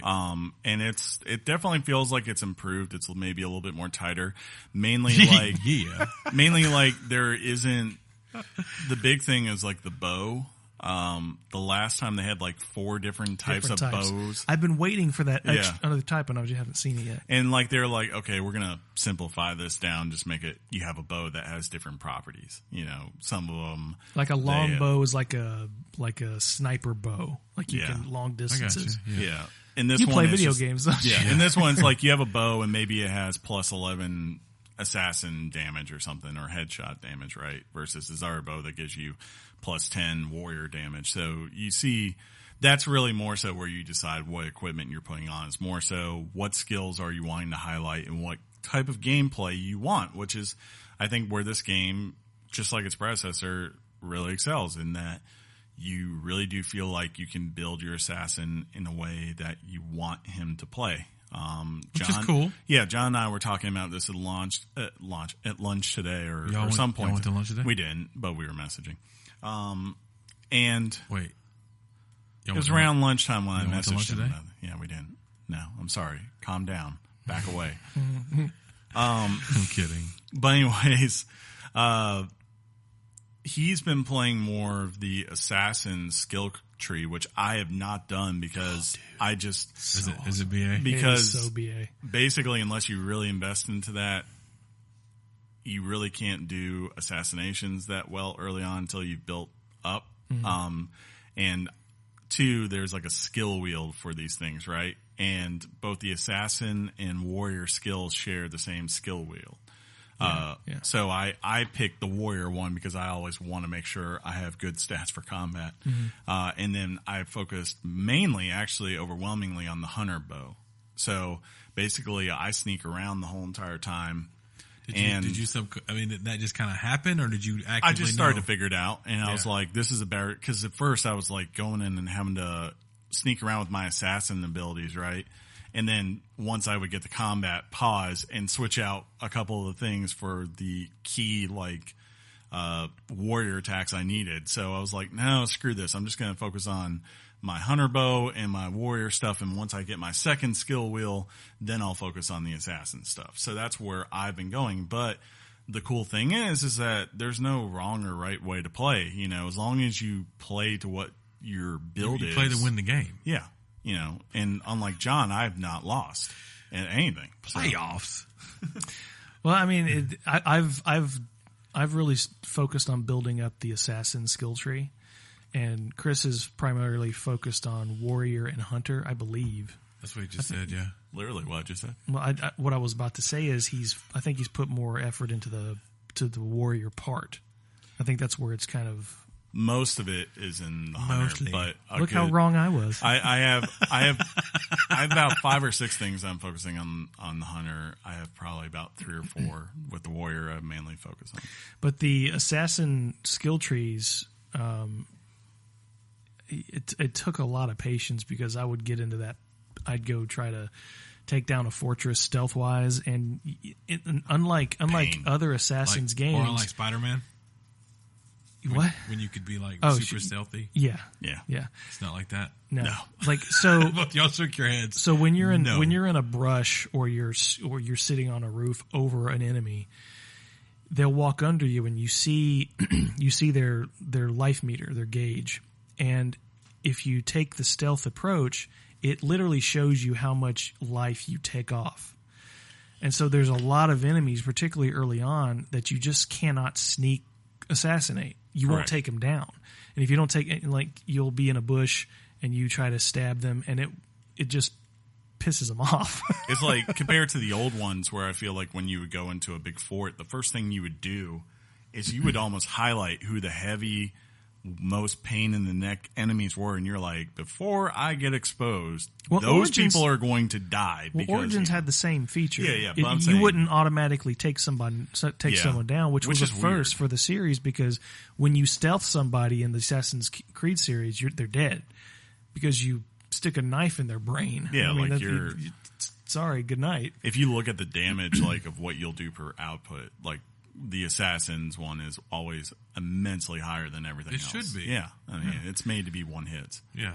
But with this game, it's just, it makes you really work to build stuff up, because in this game, strategically, you have to take out the weaker enemies first, because if you take down a bigger enemy, all you're going to do is alert everybody that you're there because you didn't take them down. So now you got to fight them, and everybody's running towards you, and it just becomes a thing. Yeah.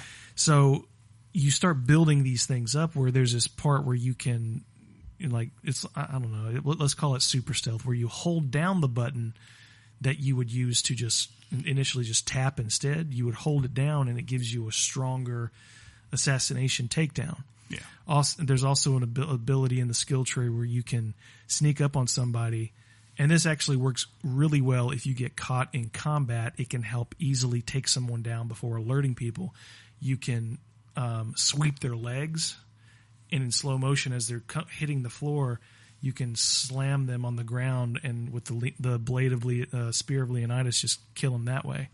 So with combat, with combat, that Leonidas, which really? Is He's a relative. So you do not have the hidden blade in this game. You have what is called the spear of Leonidas. Yeah, I'm not going to spoil why you have it. You have it. And it's basically functions as your hidden blade now. Yeah.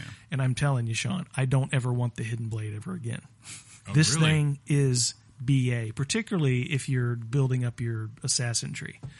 Because when you get yourself caught in combat, you can use the skills in the assassin's skill tree that help you quickly take an enemy down before getting spotted. It's really a satisfying way that I've really enjoyed playing it. It's just that blade, and you can upgrade the blade based on certain things you do in the game and just make it a more stronger weapon. But it's basically a spear that's gotten broken off at the hilt. So it's like a mini sword that you have in one hand. So you're constantly fighting with it. What's funny is when I hear things like skill trees, when we're just out loud talking about them, I actually hate them. Yeah. But during games that do them right, you really appreciate it because you do get to tailor, your game style. Yeah. And your play style to that game. It's super cool. It is. Like, the good thing is, so you have to pay to reset, but they're not hard to, like, it costs coin to in-game currency. In-game currency to reset, but it's not much. So, which is good because as you get new equipment and maybe evolve, like, you reset. I know I've reset like 2 or 3 times just because it made sense as either new things came open to me or I realized this isn't working and I want to try a different skill path. Have you reset any? No, I haven't, but I've thought about it a couple of times. I might do it as I get further in the game. But I'm just, this really, like Chris says, this builds on Origins, and just it's such a pleasure to build your character. I think it's better to find, and like do you need to play Origins? No. Okay. No, this is like literally 400 years. I just wanted to make sure. Yeah, this is like 400 years before it. What? Yeah, this is the earliest which we've is ever been. Crazy. Yeah. When you think about it. It's like, I thought this was the first game. But you know what? I have to give them credit for that because it made sense. And like, I see why they're doing it, and I'm like, yes, this is what you should do because it doesn't, they're getting finally away, it feels like, from it has to always be the Assassins versus the Templars. It's like, no. Because there's like so much meta in this world. You can find a way to tie this into the meta, right? Yeah. Where it totally works. And it's fine here. Like, I haven't played really like an assassin in this in the way of like traditionally it is, but it works just as well. It does. You know, like as John said, like he's doing the assassins part. I'm over there hiding in bushes and I'm sniping off people with my arrows. And then like finally I'll come up and like I'll see a dude, like if we're on top of a fort that's on top of a mountain and he's just at the edge. I come up, I do my Spartan kick. He goes flying off and dies. Why have we not brought that up? Yeah. The literal 300 Spartan kick is a skill in this game. And it's great. And if you get some, if you get somebody, if you're, that's all you guys talked about last week. I took down an entire fort by Spartan just kicking? luring people to the cliff and kicking them off the cliff. Yeah, it was glorious. Last week when we were talking about it, it was all there better be Spartan kicks, and I can't wait to Spartan kick. Oh, and I this Spartan and that. kicked. It's amazing. I've kicked everywhere. It is so satisfying. I've kicked from Athens all the way to Sparta. It's crazy. It's so crazy. That's really dope. But yeah, it's fun. And then like from there, when you actually like, so I'll go through and I'll take out the alarms and I'll snipe off all these people and get it to where there's only a couple of big dudes left, right? And then I just go all out and use my warrior abilities. And by the time they realize what's going on, they have no one to help. It's like, yeah, you're about to die. And it's very satisfying taking them down as you figure out the different ways to do combat. And you know, I consistently find myself experimenting with different weapons and different setups. What have you settled on something that you really like? I really like the daggers because they're so fast. I discovered the daggers like 10 hours ago in the game, and it's just they're quick and they're easy to respond to and react to. I do that, and I'll usually pair it with a spear is what I got. I've done the spear. Right now I've got a staff. I've done this You're a Spartan. You need to get a spear. I'll also do a sword because the sword can do a little bit more damage. That's kind of like it's basically you want to set up where you go, oh, hey, depending on who's in front of me, who should I use or what should I use? But, you know, some people might be upset of the fact that, like, you can't instant kill. And it is a little weird. Like, it is weird. It was weird last time with Origins. It can be frustrating. Yeah, because you're like, well, wait a minute. This is supposed to be a stealth game. How am I supposed to win if I can't stealth the people, right? Yeah. You're basically saying, no, you're going to get in combat.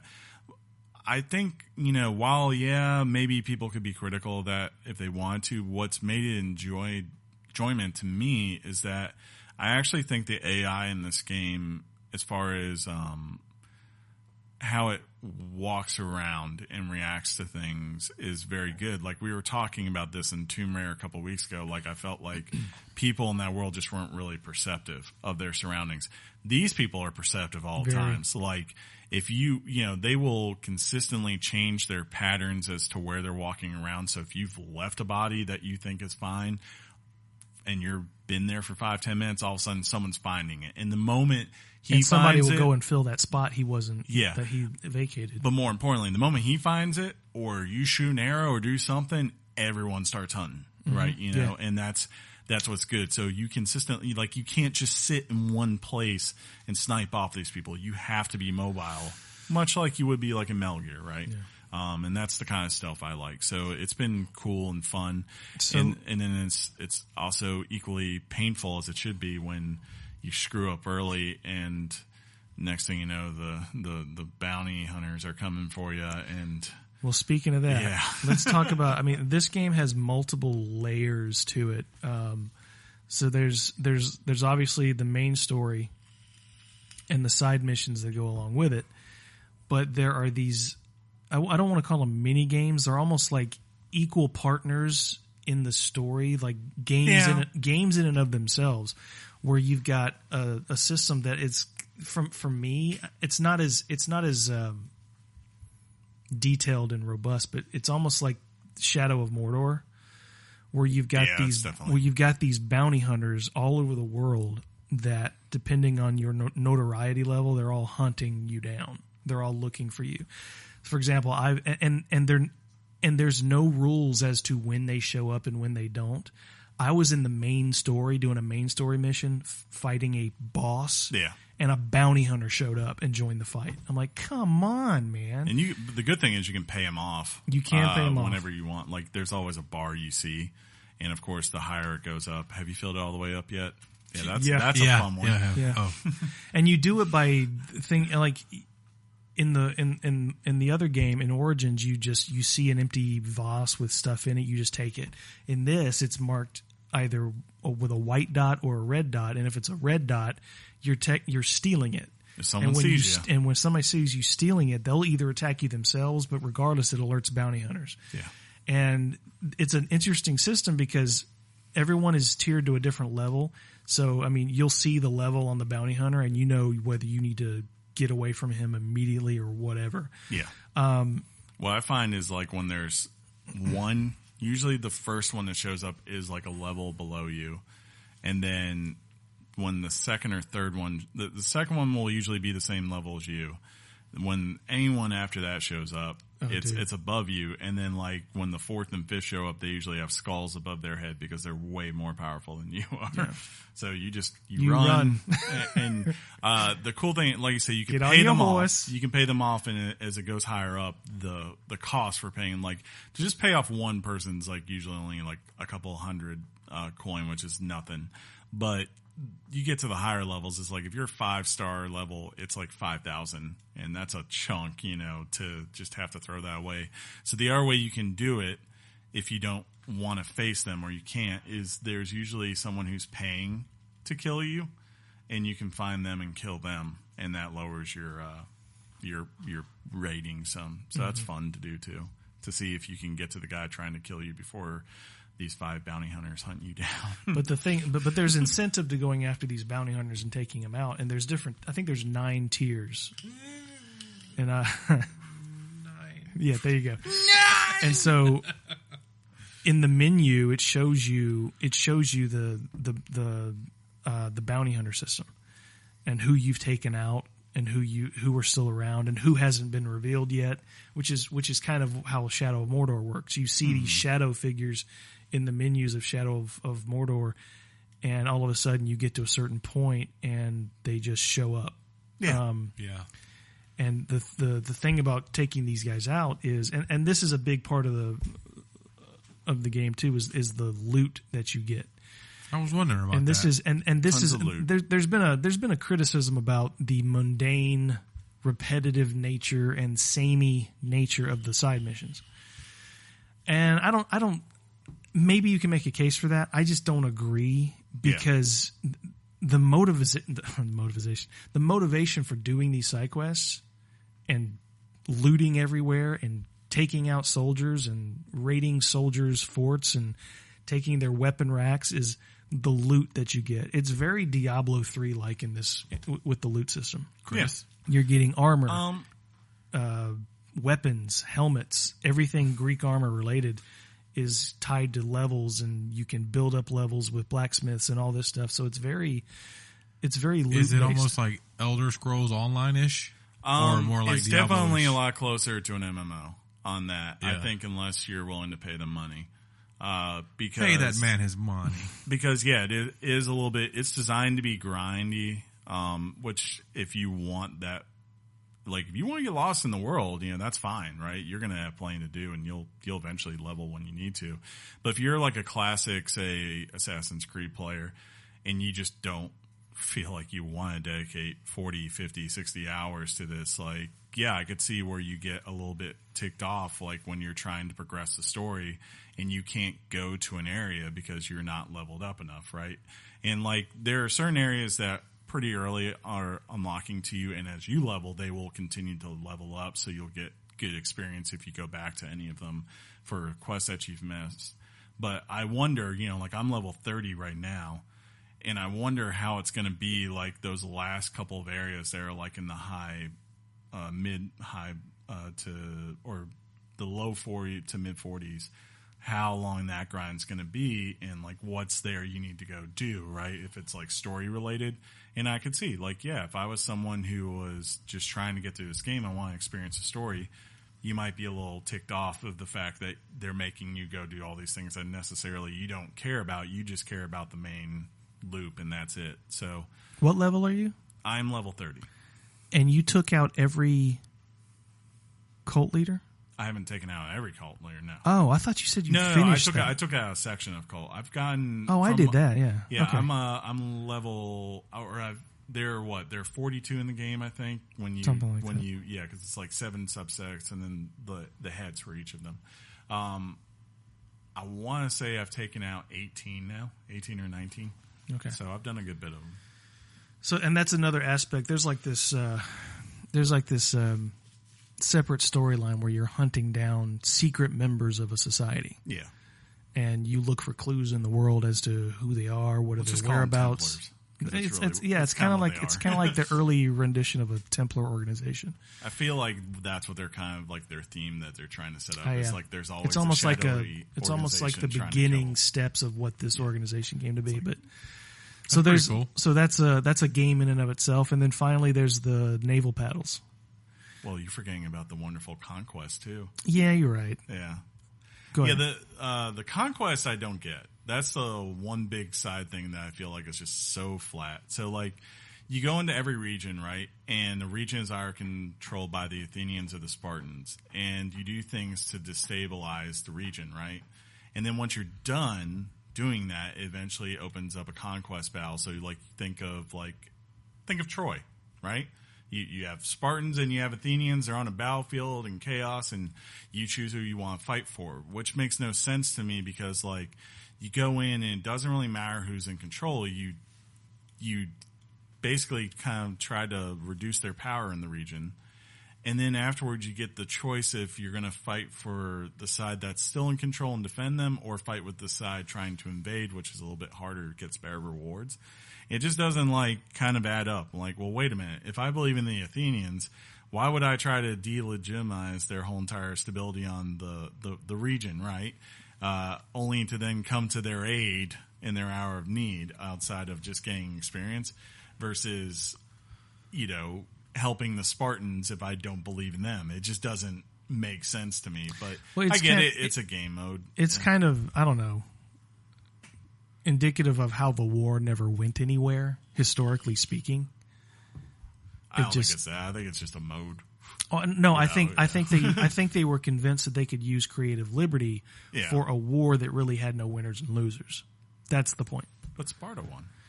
Did they, though? I mean, from more of a philosophical standpoint, it was sort of the beginning of the demise of Greece. Yeah. And that's because internally it just started to fall apart. Yeah. So that's sort of, I thought, their rationale for it. And again, it's all about the loot. Yeah. I mean, that's really doing what them it's gives about. you massive rewards for doing it. Yeah, because I think and we're boring the crap out of Sean. And then, the last part is the naval battles, which are back from Black Flag. I haven't really cared about them at all. Because really the only reason to attack someone is either they're part of the cult and they're on the ship, right? Or you've pissed off the Athenians or the Spartans and they're attacking you and you're just trying to survive it. Or every now and then you come across people with these dragon sails that are bandits and you can choose to take them on if you wish or just run away. I found it, I'll say this, it's at least in the spirit of the times, right? The way they, the options you have for combat and all that. But I guess it's when you've played something like Black Flag, right? Where it does have all that cool stuff because that is the era of ship combat. It just feels like, this is a thing where I just circle and I throw arrows and that's it. I didn't really care about it. I usually just try to escape it if I can. There was one cult member I had to kill through it, so I went through with it, but I have not invested in it. You think that's their way of making you have to go and use the ships? I think so, yeah, if you want to. Yeah. Because the thing is, if you just go pillage random people that aren't these bandits, your bounty rating goes up. So eventually someone's going to come after you. So it's you're making it hard for yourself. The rewards, they're all right, but they're not anything like it was with Black Flag. There was a reason to take over ships because you get more people for your crew, right? And you can get better people, but you don't really do that through the ship combat this time. You do it when you're out in the world by knocking them out and then recruiting them to your crew. So it's there. It's totally fine. It's the same, but it's not anything exciting to me. Yeah, to me, it's not in Black Flag. That was the game. Yeah, with almost like an Assassin's Creed game tacked on. This is an Assassin's Creed game with the ships tacked on. Now, if you want to embrace it, that's your choice, and it works the same as it does in Black Flag. You have to get used to the fact that you're not shooting cannons at people, and it's a little disappointing. You're just shooting vaults of arrows at people, but you can. I mean, it's still very effective. It's still fun to do, and it's the way to me. It's a system put in to help you get materials quicker. Gotcha. Yeah. So you take down a ship and you get iron ore for your weapons and gear. You get leather. You get. But then you have to get all the wood just so you can upgrade the ship. Yeah, because it's like a ridiculous amount of wood to. Like that's the weird thing. Like the one main resource that's a pain to gather in this game is wood, or like that you just have to have an absurd amount. Because I have like just stockpiles of leather and iron and all that at this point. But I have like.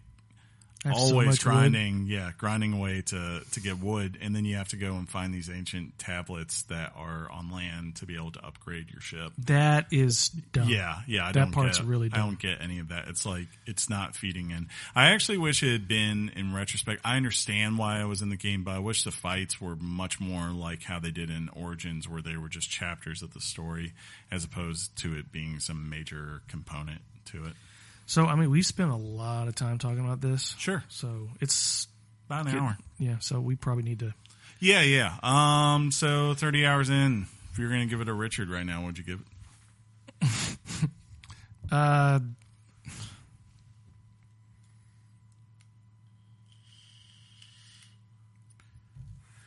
don't know.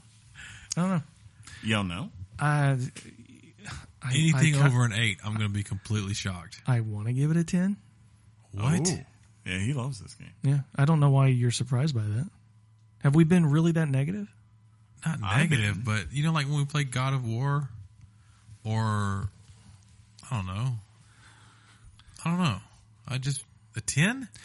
The thing about Spider-Man or other games we've talked about, I don't have to tell you this. You know this, but. You harness God of War is a very linear, I would say, a very linear experience.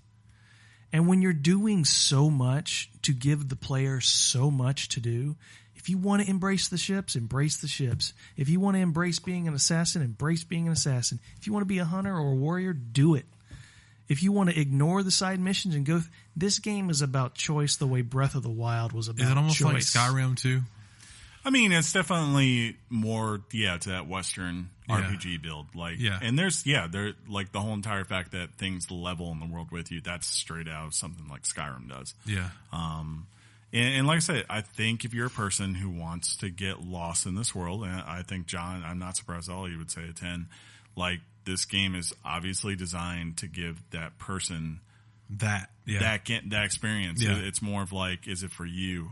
For me personally, I'd say for me, it's probably about an 8 right now. And I feel bad because I think if Origins hadn't came out last year, I'd probably be higher. Because I think I said Origins was a 9 in my book. Yeah. And it was just like that game was so fresh and I was like, wow, this is something I want. Now I'm like to a point where I'm like, yes, there's some good innovations in this from where it was last year, but I'm also like, man, I'm really glad there's not a game coming out next year because I'm like, I need a break from this because this is me too, because I'll be like, I haven't finished it yet. Yeah, it's like, it's just so especially with the DLC. It's just so big. Like, I remember last year, I so played that game so hard for like 2 weeks and then had to put it down, of course, because of the show and everything. And then I came back to it in December and I was playing that game through January. When I finally said, okay, I'm good, I'm done. Mm-hmm. This one here, I can already see, like I've joked with John, like, I hope I beat the main story by October 26th. Because, what comes out then? Well, there's a little game. Yeah, a little game. A little game out of the Old West. And by the way, their horses look RDR. far more immaculate and realistic than the horses in this game, though. There are no such thing as unicorns, John. And I'm riding on one. But yeah, you can show horse balls, but boob physics, no. But yeah, like I'm like looking, I'm like the earliest I'm going to repick this up is December, and I worry, even though I've got the season pass and everything, like when will I come back? There's a good chance, depending on how I feel about it, I very well might be like, you know what? Trading I'll it in. come. No, I'll pick it up again whenever the DLC hits, and depending on how much or like how big it is. I mean, I'm giving it a 10 for a lot of reasons. One, to So me, it's official? yeah, I mean, as where I am now, It's a yes, 10. it is a 10 because so far it's got a story that I am more engaged with than I've ever been since Brotherhood. That is one of the best parts of it. And when I say story, I'm talking about aside from how it's designed with the dialogue choices. The story itself, you feel like this story matters to the Assassin's Creed universe, like it's leading to something where Origins disappointed me. The story of Origins it felt like it was trying to sell you on, this is it, guys. This is how it all began, and it was never really that interesting.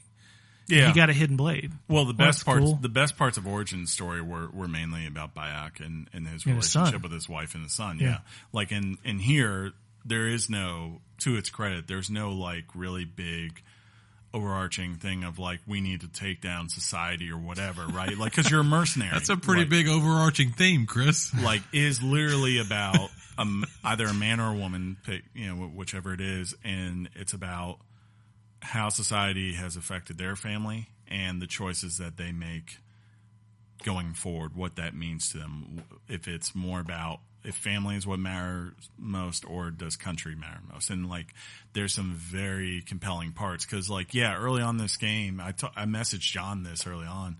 I said like, at first I was like, oh God, I am having a hard time getting into this. Not because it was bad.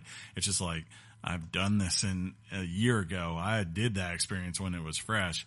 And then finally it got to its first like plot hit. And I was like, okay. Oh man, for Greek. It was good. Like, yeah, for Greek, if anyone knows Greek tragedy and all these kinds of things, you're like, that's a good setup for this, especially given where you come from. Put it this way. It's like what made Assassin's Creed 2 so effective was a character that was relatable. Yes. And a family that he had that he was really fighting to avenge and protect.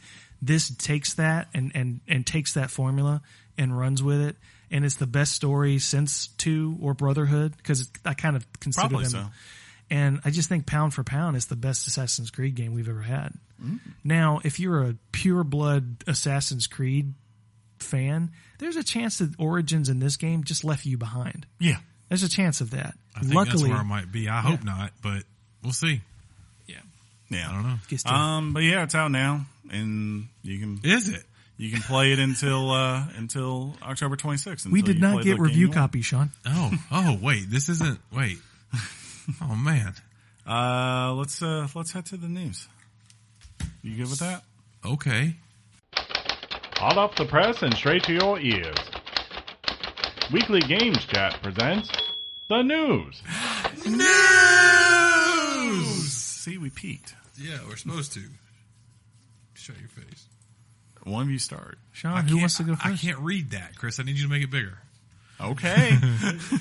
You tell me. John? Whatever you want, boo. All right, I'll go first. I think you went first last week. Let's do that from week to week, huh? Let's do this. Yeah. November, PS Plus games. That's PlayStation Plus games for you noobs out there. Sony has revealed 2 of the free PS4 games for November very early. The 2 titles are Yakuza Kiwami and Bulletstorm Full Clip Edition. I played that game. Yeah, I was thinking you had. Yeah. What was the one we played where we were just going around and there was like all the action figure heroes? Oh, that's Strike Force or something like that? Bro Force? Bro Force, yeah. Yeah, that game's the best game ever. I love that game. Revealing this early is unprecedented for Sony, so it's not clear if this is a mistake.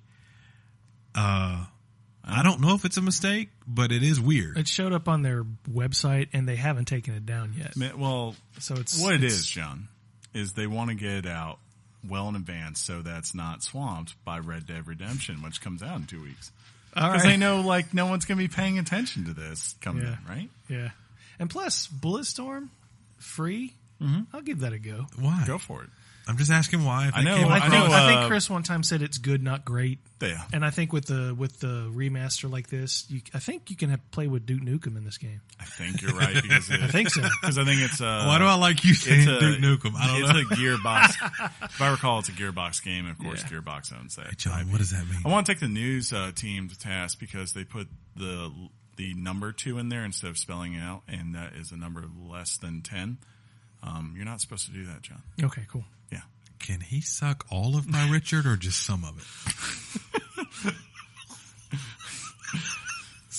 And with that, Sony Next Gen. I have to find a way to be critical now. Yeah. Sony Next Gen is official. what? Sony is not officially calling it PlayStation 5 yet, but they have confirmed what everyone already knew. Of course. Yes, Sony is working on another console. Sony CEO Kenichiro Yoshida said, quote, at this point, thank you. Very good. Quote, It's pronounced Ken Ichiro. it's not Socrates, it's Socrates. Socrates. Quote, at this I point, hate him in that game. whenever you're ready. Quote, at this point, what I can say is it's necessary to have a next generation hardware. Thank you, Captain Obvious. There are reports that the console will not be a huge departure from PS4's design That makes sense. and architecture. That makes total sense just because PS4, this was the first time that they decided, you know what, we should build this like a PC instead of doing our own thing, which everyone said, great, we love that. Yeah. So I would expect they're going to keep that and just beef up what's in it to make it stronger. The question is, can they ever make PlayStation 3's library backwards compatible? Ever. By renting it and streaming it through a pay service that you give them consistent money for the things you own. Because of my internet now, I've thought about doing it. Yeah. Because now they're actually adding to the library stuff that you actually can download that's not PlayStation 3. Yeah. Because thank you, Cell Technology or whatever it was. Yeah. What was it called? Something Cell Technology? I can't remember. It's been forever. It's been a while. Speaking of things being a while. Yeah. Let us change our name. Please. Perhaps the longest running grievance with Sony is the inability for players to change their PSN names, right? However, a solution may be coming soon. Kotaku is reporting that multiple anonymous sources, the greatest sources, are confirming that the solution is coming soon. These sources are developers, devs for short, who have been reportedly updating their upcoming games to be compatible with this particular name change feature. No comment from Sony and no release date revealed. They keep hinting towards this forever, and it just doesn't keep happening. So I'm kind of in the vein of wait till I see it. Yeah, it's almost like I just read the next part. You son of a. There is there's speculation out there from people that Chris, you and I listen to. Yeah. That the dirty little secret is they can do this, but you have to forego all your PlayStation trophies that you got on the PlayStation 3 era. Oh. Because the problem is the cell technology they use for the PlayStation versus the PC architecture. I don't know because I'm dumb. Yeah, it would be like an online thing. It has to be how they were storing their data, I guess. Yeah. That's just, wow, that's really dumb on It's almost like they have to figure out a way to rebuild what you own because they don't want to just say, you can have this. You just have to say goodbye to 10 years of your gaming history. I could build them 8 a years? database that does this. Here's your spreadsheet. Yeah. It's a business objects report. That's funny. Speaking of business objects. Speaking of not funny. Borderlands 2 VR. Sean finally has something good to play on PSVR as Borderlands 2 has been officially announced for the platform. It will be coming to PSVR on December 14th. That's so good. The game will bring certain changes to the experience in order to accommodate the technology, and the game will only feature a single-player campaign, and DualShock and Move will be compatible with the game. I wonder why they can't do... Is there a multiplayer experience it's yet? It's a co-op multiplayer thing, and that kind of sucks, actually. I can't imagine. Because that seems like how people played it. That's how you guys played it. It would be so hard to do for people. No, it wouldn't. No. You're talking about four different people where there is how many probabilities of different types of guns that can spawn. That's a lot to ask from a console. Versus it's not like something like what you're talking about, like Farpoint, right? Farpoint or Firewall 0 Hour, where we're literally online joining stuff together and but fighting. Everything in that game is VR. Set up to be one particular way. It doesn't have to account for all. Am I being dumb about this? Yeah, you really. I'm not really thinking about this, yes. right? Yes. I'm only thinking about well, if this one works, why can't that one work? I mean, it's just like I'm guessing how much it probably requires in the background to work. Well, in terms of do you not agree if you're going to that. release a title like Borderlands and bring it to VR, why not do it right? Sure, it's fair. You know what I'm saying, bro? I'm guessing the people. It's probably also the thing of like we're talking about a game that is how old. Right? Well, I'll tell you this. You know who's not excited about Borderlands 2 VR? Chris Hatchett, the aforementioned Chris Hatchett. Okay, he's like, who wants to see Claptrap in VR? And I went, I do. if Telltale wanted to go back and put a VR version of Poker Night with him in there, I'd be totally down for it. Because that was my favorite thing about Poker Night 2 was Claptrap, wasn't it? Claptrap rules. He's my fave. Big news from Microsoft. Ooh, yeah, this was big. Project X Cloud. Let that sink in for a minute, huh? Microsoft has revealed Project X Cloud. This is Microsoft's plan to bring their titles to, quote, any screen while, quote, empowering you, the gamers, to be at the center of your gaming experience. That totally sounds like something Phil would say. Yes. Project X Cloud will allow devs. Friend of the show, Phil. Remember, that's developers for short. To quote, deploy and dramatically scale access to their games across all devices on Project X Cloud with no additional work, end quote. Betas are planned to begin in 2009. They already began, man. 10 years ago in 2009. Great job. This is just I'm going to assume good. the news team just meant 2019. Is that a good assumption? I think not, so. Yeah, I'm I think not. that's No, good. No. The news team works hard. It's Tim, you're fine. fired. Your middle name's Tim? Yeah, I can't say I'm shocked by this, but at the same time, that's big. That is big. Right? Like, just imagine. So, yeah, there's going to be next generation, right? There can be the people like us who are willing to go out there and spend the $500 on a console.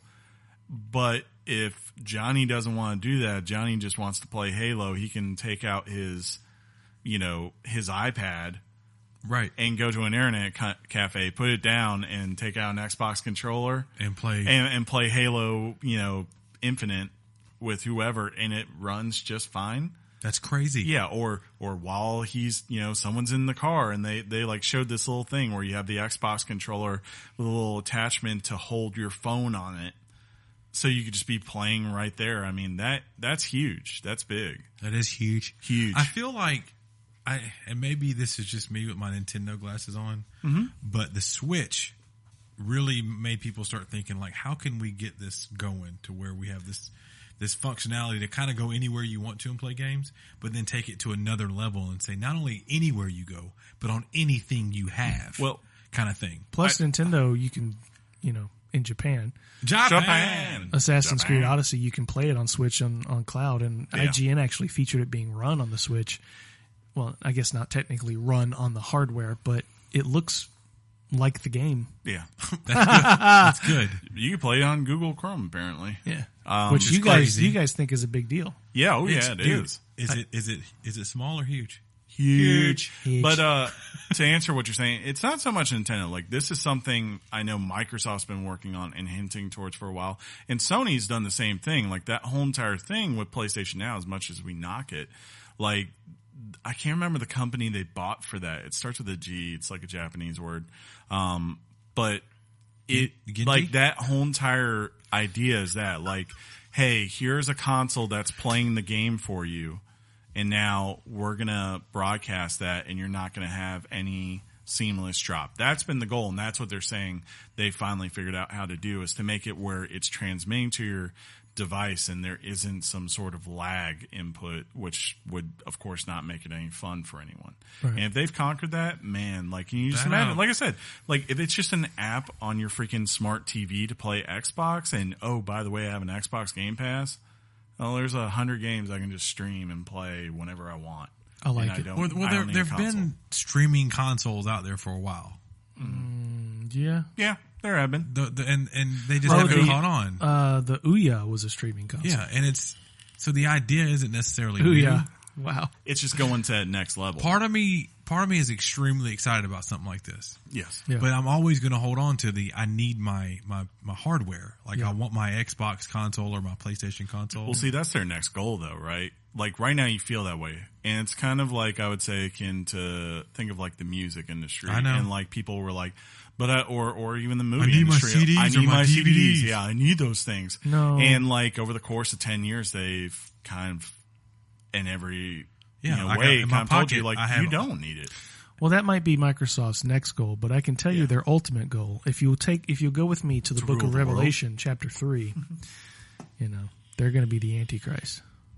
Don't take me seriously. That's mean. Bill Gates is a saint. Get Bill Gates in here. But you were talking about the Switch for a second there. I did for like a quick second, yeah. And speaking of the Switch, What? there's speculation, Sean. What? And speculation is Truth. Unconfirmed rumors. Yeah. Switch 2.0 may be a thing. According to a report from Wall Street Journal Japan, Nintendo is set to release a new version of the Switch to maintain the continued success of the platform. There are discussions on upgrading the, quote, low-end, in quote, LCD display, as well as other features. The plan is to release during the second half of 2019, if in fact this rumor is true.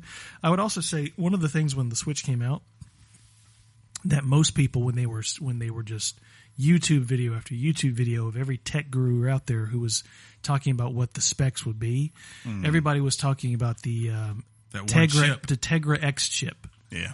and saying that, man, this is not good. They're putting in the current chip instead of But this one's the about to come out. the and Tegra it's- X2 chip. Yeah. I'm wondering, and I would love it if they would up it and that. go with the Tegra X2 chip. I don't know if they. That would be a good thing to do, particularly. weird.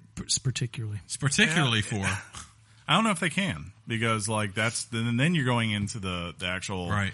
the OS right and how That's it's operating kind- system, John. It's kind of like how Xbox like with the X and of course PlayStation Pro. It's like you can't get rid of the core architecture of which your console is built on because then everyone has to change how they write things. And if you're someone who's making a game, right, you would have to account for two different types of architectures for those who are playing on an old Switch versus a new Switch. But I definitely could see them like I know if I'm they can dumb, but if they could put more memory in there, and more importantly, as you said, like the LCD isn't the highest quality, right? And I don't know if they could put an OLED screen that like you'll OLED. see, yeah, like what you're seeing on the new iPhones and all that kind of stuff. But if they could do that, that'd be amazing, right? Everyone would love that. But they're going to surprise us with it. If well, it's true. I know I'm dumb, but are you saying that the upgraded Tegra X chip is completely different architecture, or it just probably plays off the is. same architecture, just Usually- improves it? See, the way I would look I don't at know. it is, Yeah. is like when I have my custom built PC Yeah. and I have a video card in it, and I take that card out, put another one in. As long as it fits the main other stuff, it can still be compatible. yeah. So technically, this I could would be, hope it could kind of work like that, but it's more than just a video card in a custom built PC. It's a little different. A lot smaller too, John, believe it or not. It's weird. Like they could definitely take the Tegra they have and respec it in a way that is a little bit more efficient. Well, remember, That's Nintendo not- said this was a state of the art custom Tegra X chip. they're all custom. Yeah. Well, John, I'll have the Switch with a side of guac. Yeah, you Hey, will. jokes. The Guacamelee series is coming to Nintendo Switch. About time. I think that's a good move, guys. I really do. Guacamelee Super Turbo Championship Edition is currently available for Nintendo Switch, with Guacamelee 2 coming later this year. The former, I'm dumb. The former title is currently available for $15. Solid poop game. The only downside to getting Guacamelee 2 and playing it was playing it on the PlayStation 4. Ouch. And that's not personal. It's not at all. It just felt like it needed to be a Switch game. All these types of games when they come out, I'm like, God, I'd just like to play them on Switch. But you get the art in beautiful 4K. But when it comes to this art style, it doesn't really make much of a difference to me. But yeah, you're right. I mean, it's just these are poop games. They are. They definitely are designed like. I don't have a problem with playing that game. Then someday, if I saw it on sale on the Switch, picking it up and be like, "Ooh, something to do while I'm pooping." In fairness, the folks at Guacamelee, what is their studio? Double something. Are they double? I don't know. No, it's not I don't think so. Fine. Anyway, I mean, they got their start on the PlayStation hardware anyway, Yeah, so that's I mean, where the that's first sort of their game came incubator. But the Telltale's Walking Dead has an update. That saga. Ooh, this made me happy. Robert Kirkman has announced that the final episodes of Telltale Games' The Walking Dead, the final season, will be released thanks to his own company, Skybound. Fun fact, Robert Kirkman's the creator of The Walking Dead. I didn't have a good time with that fact. Yeah. And cousin, the good friend of the show, Heath the Trucker. Oh. That's not a fun fact. That's a lie. Keep going, John. Okay. This was confirmed during the Walking Dead panel at New York Comic Con on Saturday. We've successfully negotiated with Telltale Games for our company Skybound to come in and see season 4 of the Telltale game to completion, end quote. I love when Yay. something So that's got to make works some out things like that happy. to For completion. sure. Yeah. That's good stuff. Get closure. I'm glad they get a closure on this stinking stupid game. Ouch. That's mean. The first one was really good. I never played was. the other ones. It was really good. Hey, you know what? Also Don't do it. wants Don't do closure? it. Don't do it. Witcher author demands more money. Andrzej Sapkowski, the original author of the Witcher series of stories, is demanding more compensation from CD Projekt Red. The report from Kotaku indicated that the author was seeking royalties, quote, beyond what he had or what had been contractually agreed upon between himself and the company, end quote. He's looking for 6% of the profits obtained by the developer off his property, which will total about $16 million in the United States currency of dollarage. The author is prepared to settle the matter amicably and quietly as long as CD Projekt Red agrees to meet within 14 days of the notice and no later than October 9, that's 19th. 9. Although the originally agreement was acquired legally and legitimately, CD Projekt Red is ready to entertain any ideas to maintain the relationship, which is a good move, I believe, on CD Projekt Red. Yeah, I'm sure they're going to settle on this because I'm sure when they originally signed this deal, no one thought this would be as big as it was. So I can understand. I totally understand why the author's like, hey, that's by the money way, for my stuff that you're making off of. On the other hand, it's like, if you're them, if you're CG Projekt Red, obviously you're not making they pretty much said we're not making a Witcher game anytime soon. Because they're working on Cyberpunk, right? And then they've said they're not going back to Geralt, but they want to do more stories in that world. Obviously, if they want to do that, they got to appease this guy. So it makes sense. It's like, yeah, okay, find an agreement and make everyone happy, He has no legal right to do this. Sure. I mean, well, okay, let me. Well, he actually, has he a might. legal right to do it, but he has no legal claim to more money.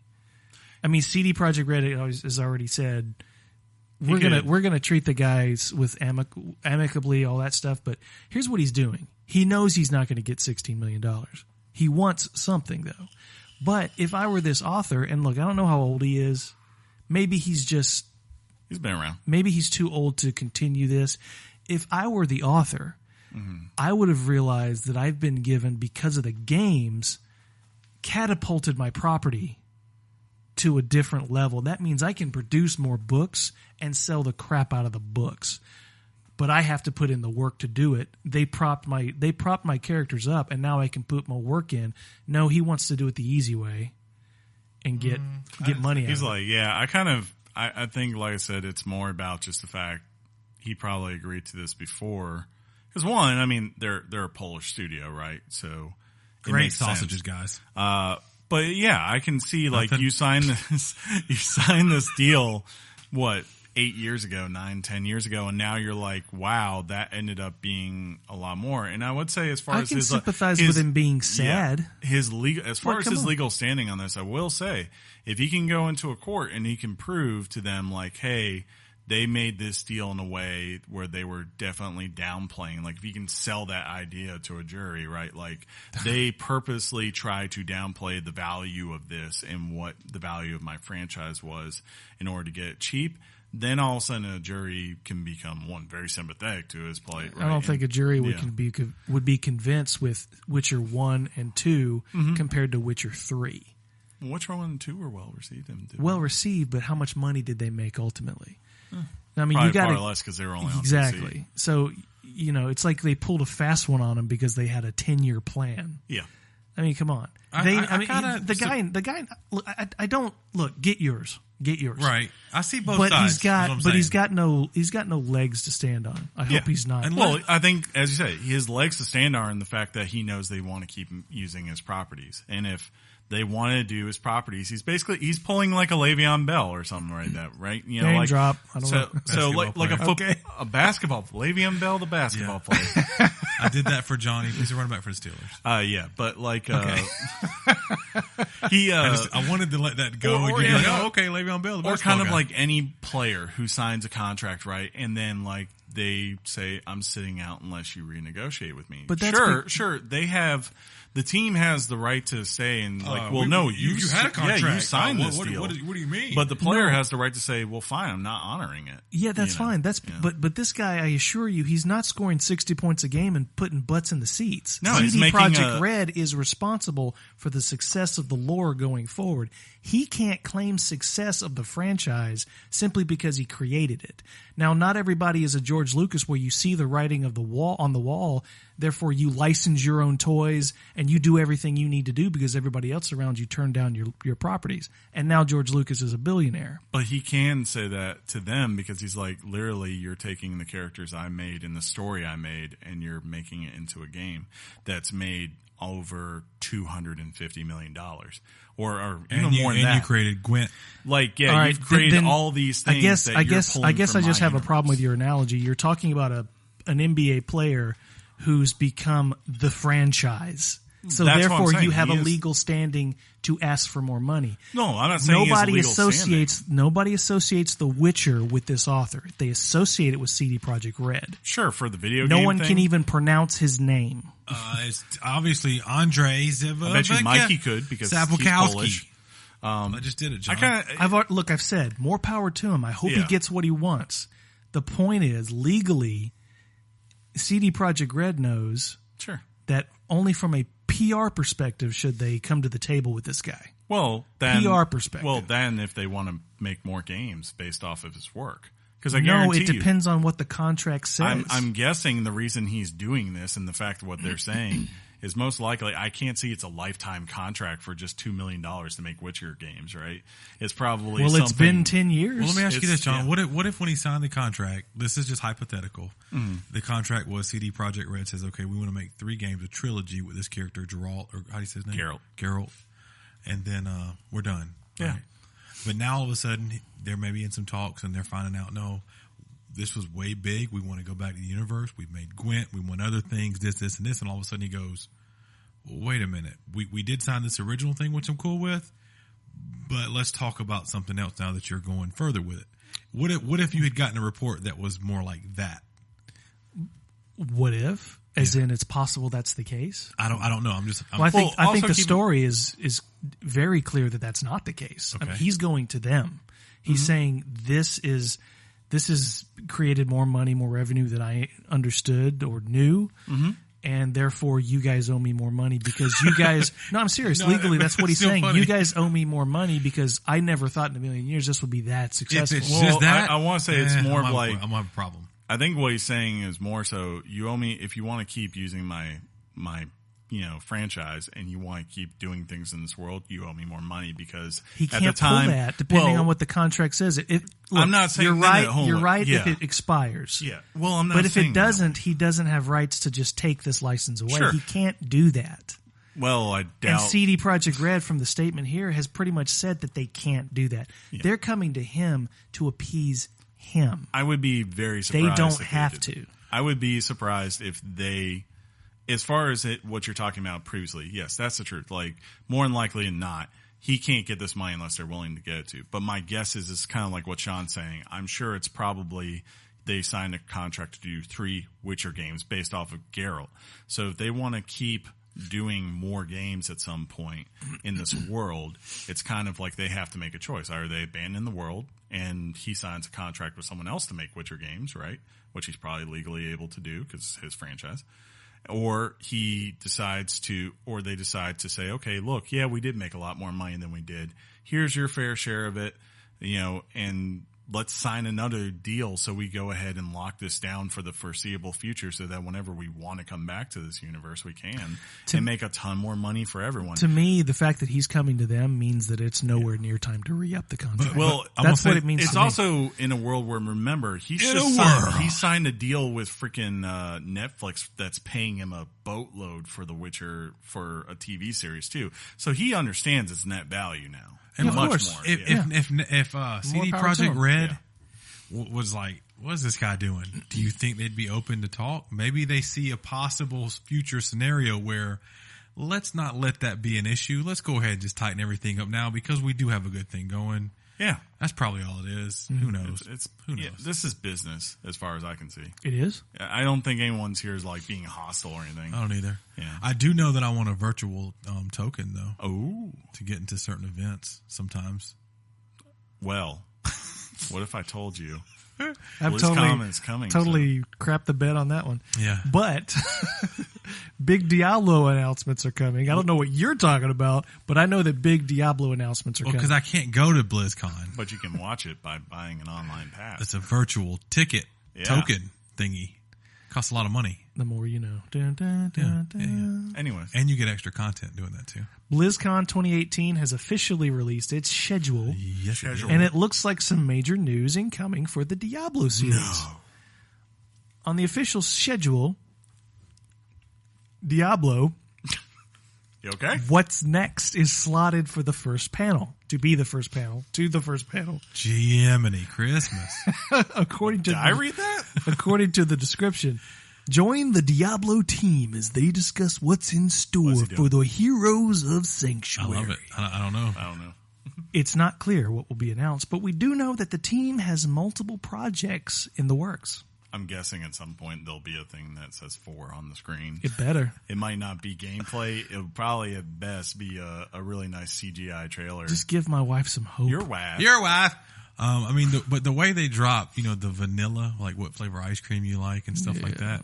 If that's going to be one of their big things, they're going to do it right. Blizzard knows what they're doing. BlizzCon is fantastic. I've never really watched one before. Well, because you're not in the Blizzard you're not stuff. in Blizzard. Fair enough. I am a person of interest. Well, Never mind. Go ahead. Let's get virtual tickets together and just spend days upon days watching BlizzCon. If I I'll thought just you watch wanted the to trailer do after that, they announce it. Uh-huh. I'll just watch the trailer after they Yeah, all this. It's and read the highlights. I'm good. I mean, yeah, it is what it is. Yeah. But if you want to do that, we can. But I don't want to pull you away from Darren. Hey, Sean. that made somebody laugh. And what's funny is, It wasn't you. no, Does it rhyme somebody, with schmaff? yeah, somebody that now listens to this show is not going to find that funny. Oh no. Smash Mouth wants to be Who somebody. now listens? Mm-hmm. Is it a new person? Yeah, and Well, good who for him. actually likes the show Ooh, Probably overall, but probably hates doesn't- probably certain things of the show. me. So, way to go, icing on the cake. You'll have to tell me all about this. I later. don't. I would be upset with that, but that guy likes Justice League and Batman. So v do I. Superman. So do I.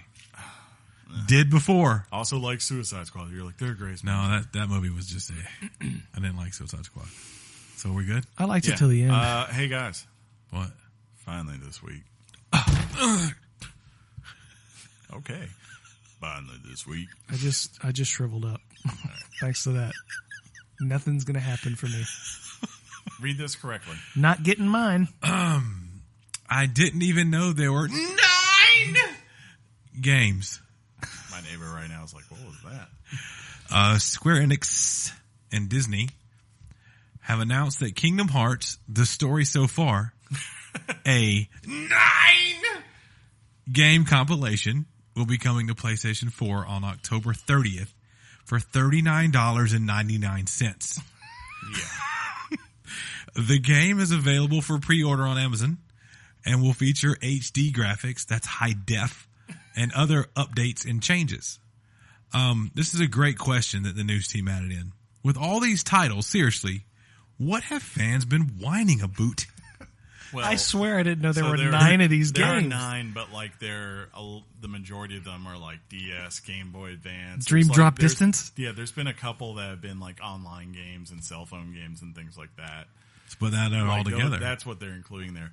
If you want, though, a hilarious thing to watch, Donkey put out a video recapping the whole Kingdom Hearts, and it is so hard to figure out exactly when he breaks. What user away. is that on YouTube? Video Game Donkey. It's so hard to figure out when he's breaking away from canon, what is actually real about that game, and he's just straight up lying. Like, he gets to the end, and it's like, where it reveals that the main villain in the game is Pumbaa. And you're just like, wait, is that true? What? I don't know Pumbaa? if that's true or not. That's good stuff. Man. And it's like talking about Disney making digital Soras and all these other things. I'm like, what? What Okay. system did the first Kingdom Hearts? PlayStation 2. One? Or 2. Yeah, PlayStation 2. PlayStation 2. Yes. Okay. That could be a lie, but I feel very strong in that statement. Nah, because 2 came out on PlayStation 3. Yeah? Yeah. We could just build on our lie and make it seem legit. I don't know. And I'm going- 1.925. I always thought it was on the first console, but even if if it's on PlayStation 2, it derails my point, so there's no point You guys want to wrap this up? to be safe. Never.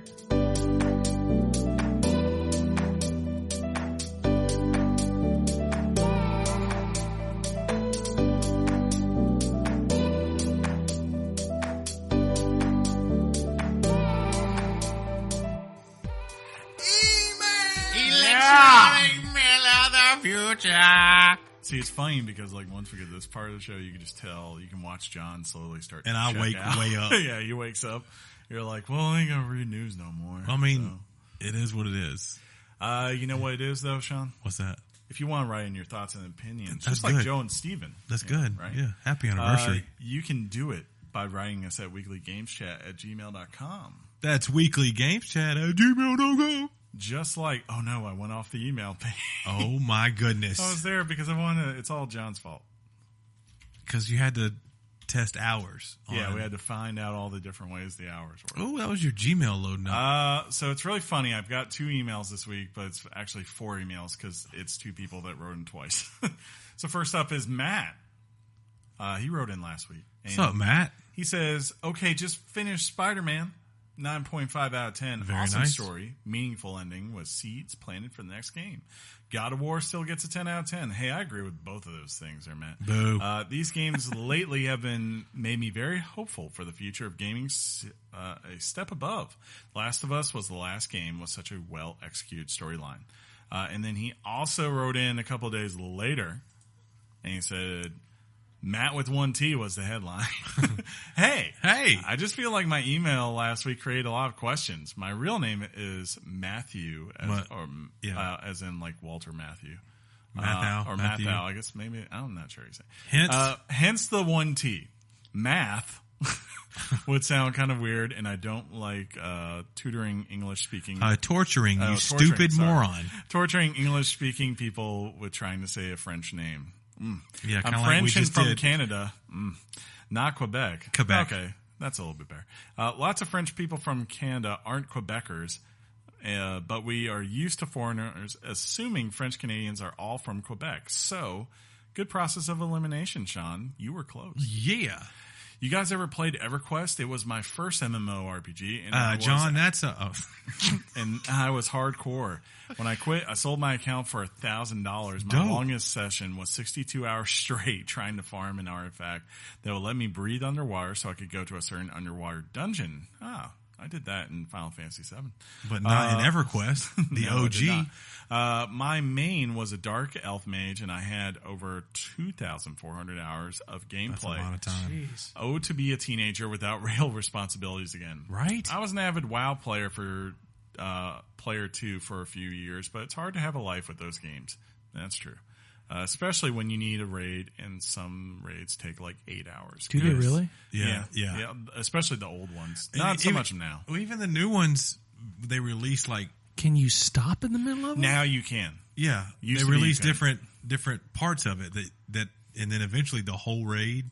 By the time you get to that, you're already overpowered and geared, so it's easy. But it's really a long time. No wonder there's YouTube videos of kids losing their mess when their WoW saves think that get one- deleted. Dude, One the of those is Destiny scripted. raids take that long sometimes. really? Yeah. Yeah. I think it took like 20 hours for the first Yeah, game to beat figure it. out all the stuff and how to do it. Yeah, man, that's what's kind of fun about it. But yeah, those old days where you're like trying to do a thing and you fail and you have to restart. Yeah. Like high school? And there's no save point. But good way to get a divorce. Yeah. Good job, Preach. guys. Keep it up. I listen to many podcasts, and I enjoy yours the most. Gracias. Ooh. Go, Chris.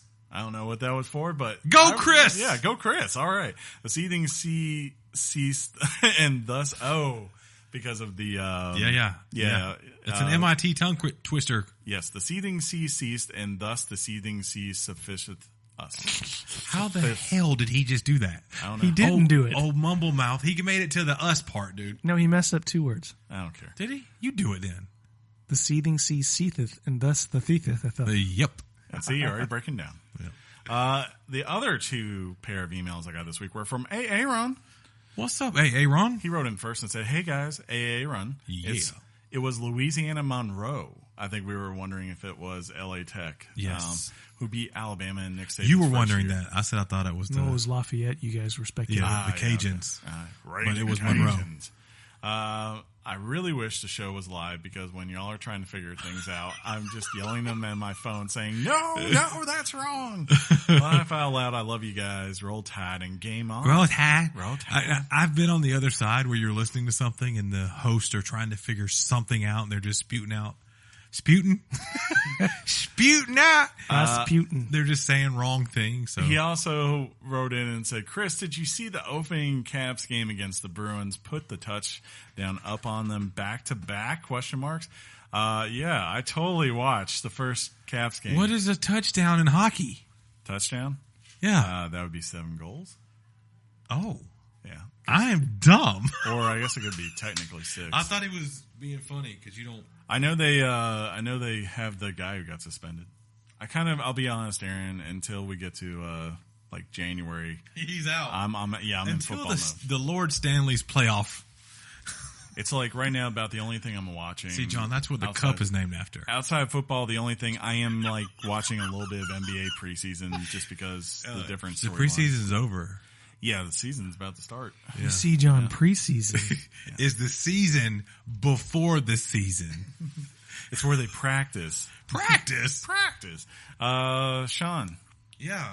people can write us What's up? on Twitter at Weekly Game Chat. What did they write us this week? Well, we had a DM, and John, that means direct message. From Not in my world. From our good friend at Nat_the_Gooner. Hey, If you remember last week, Chris really had a lot of facts about England.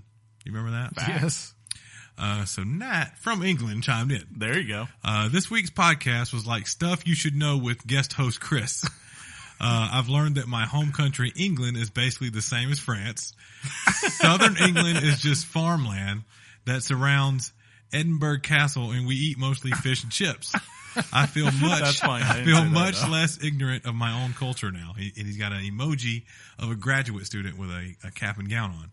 Fun facts: shepherd's pie is minced lamb Yes. with a mashed potato topping. But cottage pie is the same, but has minced meat. I'm in on cottage pie.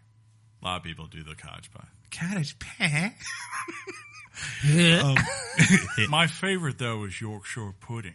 That's what I like. should feel offended at being stereotyped in such a brutal way, but I can't when I've literally just printed some business cards for a chimney sweep, and in the village down the road from here, they're currently filming Downton Abbey, the movie. I wonder if he's excited for the new Mary Poppins. I saw the trailer for that the other day. Mary Poppins. Mary Poppins. It's time for a cuppa game on. It's time for a cuppa. A cup of tea. Oh, a cuppa. It's time for a cuppa. Okay. Game on, chaps. Game on, Nat. You're the best. Have some crumpets from You're me. one of my faves. You know, I feel bad as far as England. I forgot Doctor Who also came back, and I watched that. That was the other thing I took away from my time this week. How was it? Did you like it? I liked it because it didn't feel like Stephen Moffat Doctor Who, which I gotten very tired of. It felt Whatever, boring. virtue signaler. What? Virtue signaler. Oh, what? I don't understand. If you want to load up, it's funny. Why don't you explain that to everyone, John? See, Chris, virtue signaling. Or Yeah, keep going. Come on, Chris, light up. we had at Perchik to Kerchik reply to a tweet, or it mentioned us out there at Weekly Games Chat, and it says that Red Dead file size though ... Yes. 100. and it's a GIF of 105, Sandler.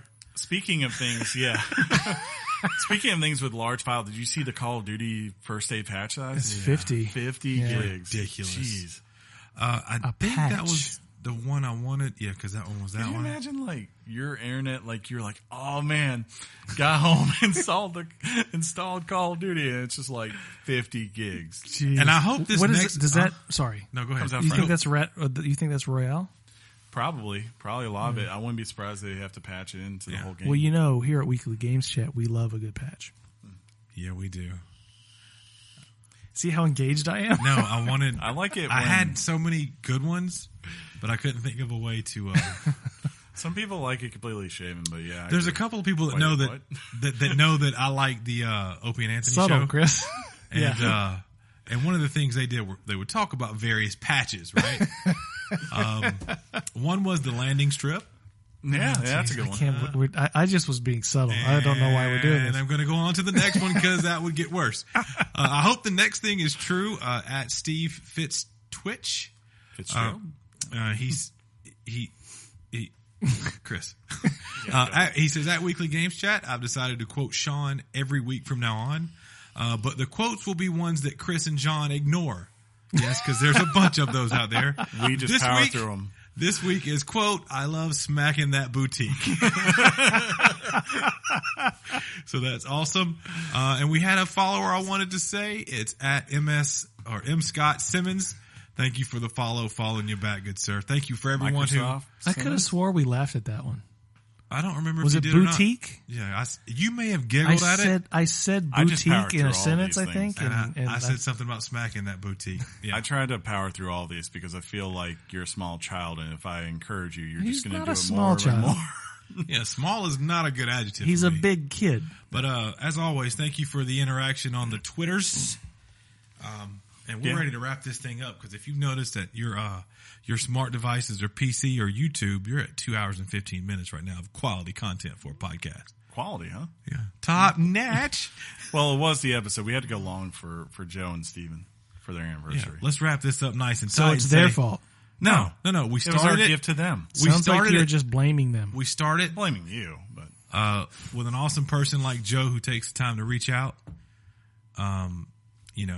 We had to start the show off with that. She was our Ricky Henderson of emails, leadoff batter. Yes. You with me? but she didn't refer to herself in the third person. Ricky Henderson is going to steal second base. Is tell you how that a Ricky- Mike Tyson doing Ricky Henderson? He had Kind of. sort of a... Is yeah. that what's going on? It's But anyway, Mike Tyson without the lisp. Just in case they skip the front, I'm going to say happy anniversary. Skip the Was it? front. Ricky doesn't strike out. Ricky just chooses not to hit the ball sometimes. Ricky That's Henderson. what Ricky does.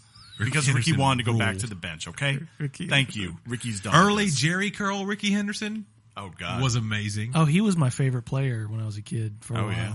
Yeah, I used to For a stand, while. It's for a while. We used to play like wiffle ball or whatnot, and I used to stand like Ricky Henderson sometimes. Probably not like him at all, But in your mind, you but did. in my mind, It's kind of like a game. spot on Ricky Henderson. It's kind of like a game gets remastered, and like you're like, it always looked this way. Yeah, but that's, it didn't. That's the way. Yeah, but it didn't. It did not really look that way, did it? No, it didn't. This has been episode. Oh, anything on Facebook?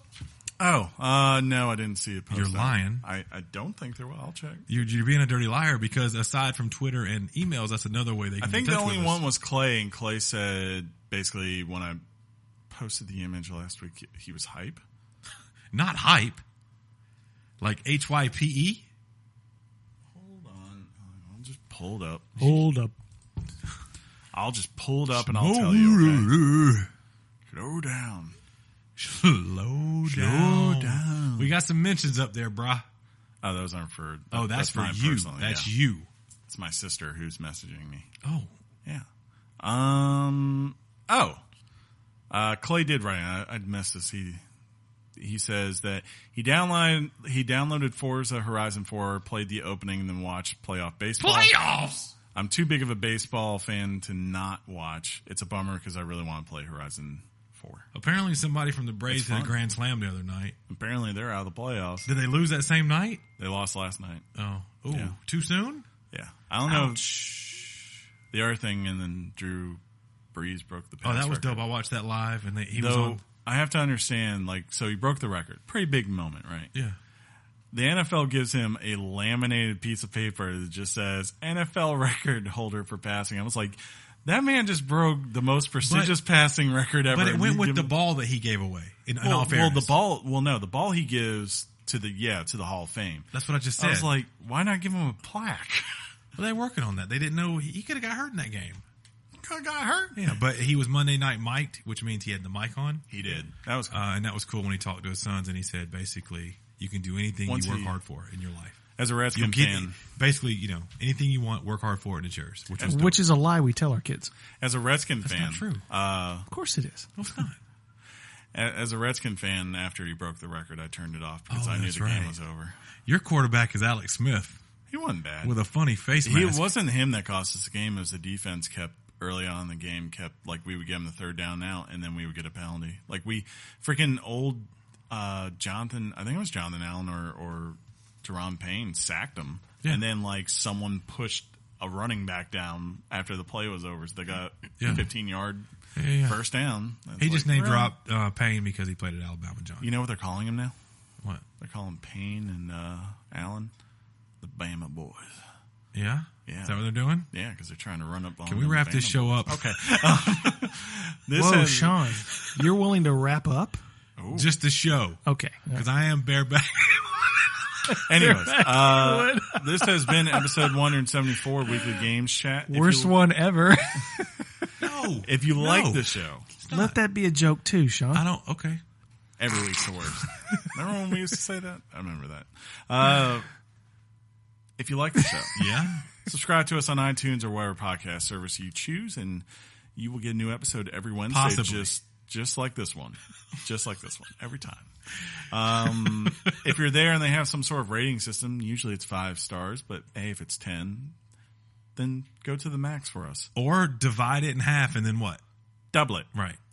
If you hate the show, take the top score and subtract 1. Thanks, John. And if you really hate us, divide it in half and then double it again. Yeah. And people will know that you hate us because you gave us, only 4 out of 5. Why weren't we good enough to be perfect? Obviously, because we're terrible. What do I hear? I don't know. Oh, you hear Penny. Sounds like somebody was stirring macaroni. She's apparently chewing my sock. That's Which great. also sounds like touching her Richard. Until... Oh, you can find us on Twitter, Facebook, and you can write us emails, as always, at Weekly Games Chat or weeklygameschat@gmail.com. Until next week, I will simply say... I ain't coming back. Okay. Bye. Bye, Felicia. Bye, Felicia. If you say bye, Felicia, I'm Bye, kicking Felicia. you. Until next week, I will simply say game on, Sean. Game on, Chris. Game on, John. Game on, Chris and Sean. Game on, Johnny Bear. Your mom's box. Peace out, everybody. Thug life. That's a long one.